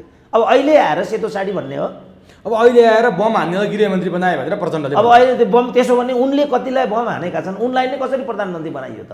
त्यो चाहिँ कहाँ गयो त्यसो भने? उनले चाहिँ न्यायाधीश मार्दा पनि हुने, अनि बादलले चाहिँ बमै बनाउनु नहुने भन्ने कहाँ छ त्यस्तो? त्यो उनले सिकाएको नि, बम बनाउनु सिकाएकै कसले हो? बादललाई उनले नै सिकाएको त्यो कुरा। त्यो चाहिँ त्यसको चाहिँ केही पनि तर्क बन्दैन। तर यहाँ नेपालका नेता के छन् भने आफूले चाहिँ जे गरे पनि हुने व्याख्या दिन्छन्, अरूले चाहिँ केही गर्नु पनि हुँदैन भन्ने व्याख्या दिन्छन्। यो चाहिँ एकदम गलत छ। अब प्रचण्डले रुकुममा गएर माफी मागे, जसरी अब रोल्पामा माग्लान् अथवा देशमै भरि नै माग्लान्, त्यो माफी मागेर प्रचण्डको हिजोको त्यो साग फर्केला राख्छ बाबु? होइन, अब त्यो त चुनावी राजनीतिमा के हुन्छ कस्तो हुन्छ भन्नु सकिँदैन। किनभने चुनाव भनेको अनेक प्रभावबाट मनी माइन्ड मसलबाट हुने चिज हुन्छ। जे एउटा गौरवशाली जनयुद्धका कमान्डर, जे एउटा लोकप्रिय नेताको छवि थियो प्रचण्डको, त्यो त मलाई लाग्छ कहिले पनि हुँदैन र हुनै सक्दैन, फर्किनै सक्दैन। त्यो मैले सम्भव देख्दिनँ। चुनावमा कहिले प्रधानमन्त्री हुने, यहाँ जे पनि मन्त्री प्रधानमन्त्री त जो पनि हुन्छ यहाँ, होइन? अब त्यो चाहिँ अब उनी दोहोऱ्याएर हद भए प्रधानमन्त्री हुन्छन्। अब यो व्यवस्थामा त्यत्रो जनयुद्ध लडेर आएको एउटा मान्छे प्रधानमन्त्री भयो भने कत्रो कुरा हो। सूर्यबहादुर थापा जीवनभर प्रधानमन्त्री रहे। अब त्यसको डाक्टर साहब, ल ठिक छ।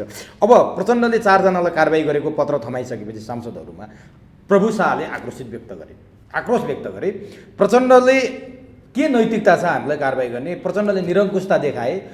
प्रचण्ड आफै नेकपा बिउताइदिनु पर्यो भनेर सर्वोच्चमा जाने, हामी नेकपा नामबाट चाहिँ मन्त्री भएको हो। प्रचण्ड सर्वोच्चमा जाँदा नैतिकताको प्रश्न उठेन।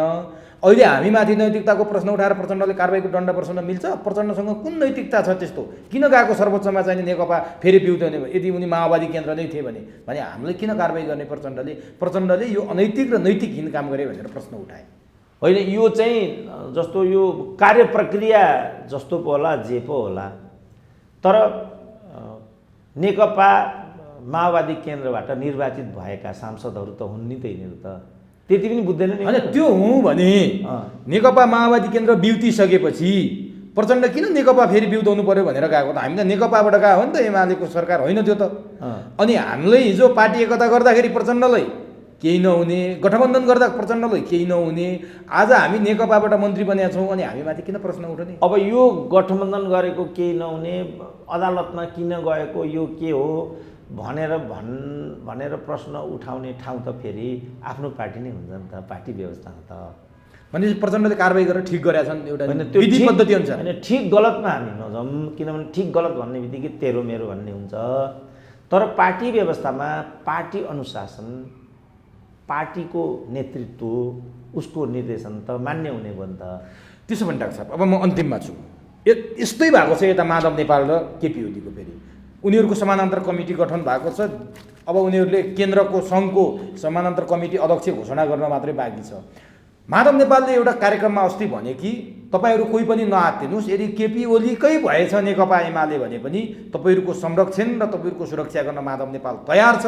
नआत्तिनुहोस्, तपाईँहरूको संरक्षण र सुरक्षा तपाईँहरूको ग्यारेन्टी सबै कुराको ग्यारेन्टी म लिन्छु भनेर माधव नेपालले भने त्यो कसरी लिन सक्छन्? त्यो के भन्न खोज्यो अनि त्यो त ढाडस दिएको नि एउटा नेताले, एउटा कमान्डरले त्यति गर्नु परेन। तिमीहरू त्यहाँ गएर युद्ध लड, तिमीहरू बाँचेर आउने सम्भावना छैन, तर देशको लागि मर्नु पनि पर्छ कहिलेकाहीँ, त कसरी पनि भन्दैन नि। तर अलपत्र त पर्ने भयो त बिचराहरू। अब यदि केपी ओलीले नै आधिकारिक एमाले पाए होइन, त्यसले केही फरक पार्दैन, किनभने उनीहरूको माधव कुमार नेपालसँग पनि एउटा शक्ति छ, एउटा संगठनात्मक हैसियत पनि छ, विगत पनि छ, होइन, सबै कुराहरू छन्। त्यसको सापेक्षतामा माधव कुमार नेपाललाई अब हामी सिद्ध्याउँछौँ, यिनीहरू सिद्धिन्छन् भन्ने जुन अभिप्रायले अर्को पक्षबाट राजनीति जहाँ ल्याउन खोजिएको छ, मैले देख्दा त्यो स्वागत योग्य छैन। उनीहरूले पनि यसको मतलब माधव कुमार नेपालहरूले जे गरिरहेछन् त्यो ठिक छ भन्ने मेरो तर्क होइन। हिजैदेखि मैले के भनिरहेको छु भनेदेखि जुन हरकत यिनीहरूले गरिरहेछन् खुमलटार इत्यादि, म हो भने पहिल्यै कारवाही गर्थेँ भनेर मैले पहिल्यैदेखि भनिआएको थिएँ। आखिर विषय त कारवाहीमै आइपुग्यो, किनभने हुने नै यही हो क्या, पार्टीभित्र पार्टी पद्धति हो नि त यो। जे हरकत माधव कुमार नेपालहरूले गरिराखेका छन्, जे टोपबहादुरहरूले गरे, बादलले गरे, पार्टी पद्धतिको सहज एउटा हरकत होइन क्या त्यो दण्डनीय छ, त्यो ढिलो चाँडो दण्डित भएरै छोड्छ। तर मैले खालि के भनेको भने अब दुध केपी ओली पनि दुध लिनु आएका त छैनन्, केही कमी कमजोरी उन जस्तो भनौँ न, यही क्रममा चाहिँ माधव नेपालमाथि जे कारवाही इत्यादि गरे त्यो भन्दा ल ठिक छ साथी हो, अब पार्टी यथास्थानमा फर्क्यो, मेरो पहिलो राष्ट्रव्यापी रूपमा आह्वान के छ भने हामी आफ्नो घरमा आउँ, कसलाई के भन्नु छ भनौँ, विगतका तितामिठा कुरा बिर्सौँ र एकताबद्ध भएर अगाडि हिँडौँ। त्यसपछि उनीहरूले यो हरकत गरे भने अनि यो स्पष्टीकरणदेखि कारवाहीसम्मको स्टेपिङ त्यसपछि गरिदिएको भए त्यो परिपक्व हुन्थ्यो, दुवैतिर चुकेको त्यो सुझबुझपूर्ण हुन्थ्यो। तर नि डाक्टर साहब, अब माधव नेपालले यो गर्दै जाने, केपी ओलीले चाहिँ माधव नेपालका मान्छेहरू तान्दै र माधव नेपाललाई एक्लो, जसरी सिपी मैनाली एक्लो भएको थिए त्यसै गरी माधव नेपालमा मात्रै एक्लाउने, माधव नेपालतिर भएका मान्छे सबै तान्ने तयारी गरेको र माधव नेपालमा भएका मान्छेहरूलाई एक्लै भेटेको, आफ्ना निकटका मान्छेलाई भेट्न लगाएर त्यो अभियान चाहिँ केपी ओलीले चालेको भन्ने देखिन्छ। राष्ट्रपतिले झलनाथलाई भेट्नु पनि त्यसैको सङ्केत हो भन्ने देखिन्छ। यसो गरेर माधव नेपाललाई एक्लै बनाउने सम्भावना चाहिँ कतिको देखिन्छ? एक्लै कोही व्यक्तिलाई एक्ल्याएर सिद्ध्याउँछु भन्ने कुरा मैले त त्यो आफैमा त्यो स्वागत योग्य पनि छैन र त्यसले अर्कोलाई सिद्ध्याउँछु, अर्को मात्रै सिद्धिन्छ भन्ने कुरा नै हुन्छ भन्ने मलाई लाग्दैन। कहिलेकाहीँ सही र गलतको बिचमा यस्तो किसिमको प्रतिस्पर्धा भयो भने हुन पनि सक्छ। जस्तो भनौँ न, हिजो यही नीति अन्तर्गत पुष्पलाललाई एक्ल्याइयो, सिपीलाई एक्ल्याइयो, नारायणमान बिजु कक्षे लगायत जम्मै शक्तिहरू, चित्रबहादुर केसी समेत पनि फुटपाथमा आए नि त। तर अब अहिले विषय कहाँ आइपुग्यो भने यो सबै पदका लागि, स्वार्थका लागि, आफ्नो कोटरीको लागि रहेछ भन्ने कुरा त एक प्रकार स्थापित नै भयो नि त। यस्तो बेलामा भोलि उनीहरूले चाहिँ दण्डित हुनु पर्दैन भनेर अपेक्षा गरेको हो भने मलाई लाग्छ काहीँ न काहीँ उनीहरूले पनि चुनौतीको सामना चाहिँ गर्नुपर्छ। यो अहिले रापताप, शक्तिको रापतापले दिएको न्यानो हो, यो न्यानो चिरस्थायी हुन्छ भनेर मलाई लाग्दैन। त्यसकारण मैले के भने सबभन्दा सभ्यतापूर्ण चाहिँ के हुन्छ भने, ठिक छ तपाईँहरूको मन अब भाँचियो, विभाजित भयो, तपाईँहरू भौतिक रूपमा एक ठाउँमा भए पनि अब आत्मागत रूपमा मनसा वाचा तपाईँहरू एक ठाउँमा हुने सम्भावना अब देखिएन। दल भनेको मनसा वाचा नै हो, विचार सिद्धान्त सबै कुरा त्यहाँ मिल्नु पर्यो। जस्तो अघि पार्टी काङ्ग्रेसको कुरा गऱ्यौँ नि हामीले, जबरजस्ती निर्णय गरेर पनि हुन्छ र, निर्णय त भयो तर त्यो जबरजस्ती निर्णय पनि जबरजस्ती गरेर हुन्छ। निर्णय त सहज प्रक्रियाबाट गर्नु पऱ्यो, ठिक छ, कुरो मिलेन भने अल्पमत बहुमतबाट गर्नु पऱ्यो, तर बहुमतले गरेको कुरा त मान्नु पऱ्यो। कुनै जबरजस्तीको त गुन्जाइस यहाँ छैन नि। त्यो भयो भने त्यसले चाहिँ नतिजा दिन्छ भने चाहिँ यहाँ तिमीहरूको मिलेन। अत मेरो सुझाव के छ भने तिमीहरू चाहिँ समूह गरेर आफ्नो गठबन्धन र एउटा गठबन्धन गरेर तिमीहरू अगाडि जाऊ। मन मिल्यो भोलि अगाडि बढाउला, मन नमिले पनि तिमीहरू सहकार्य सम्मत यति सभ्यता त देखाओ, कार्यकर्ताको मन कति दुखाउँछौ, कति रुवाउँछौ तिमीहरू देशलाई। अब डाक्टर साहब अन्तिममा छु, यो नेकपा विवादमा, एमाले विवादमा बडो चर्चाका पात्र थिए वामदेव गौतम। नेकपा मिलाउँछु भने सकेनन्, एमाले मिलाउँछु भने सकेनन्। अहिले त गुमनाम जस्तो भयो, कहीँ नाम पनि सुनिँदैन, कहीँ केही पनि सुनिँदैन। कहाँ हरायो वामदेव? होइन अब उनीहरूको त के वामदेव भनेको चाहिँ प्रचण्डको मुङ्रो हो होइन अब त्यही मुङ्रोलाई प्रयोग गरेर केपी ओली हान्ने काम गरे प्रचण्डले तर माधव नेपाललाई पनि वामदेव कस्तो भन्ने थाहा छ प्रचण्डलाई पनि थाहा छ केपी ओलीलाई पनि थाहा छ त्यही भन्नाले आफै वामदेव अहिले कहीँ कसैको नजरमा परेनन् परिणाम अब किनभने हिजो त तपाईँ मैले मुङ्रो समातेँ तपाईँ यो मुङ्रोसँग डराउने हो नि त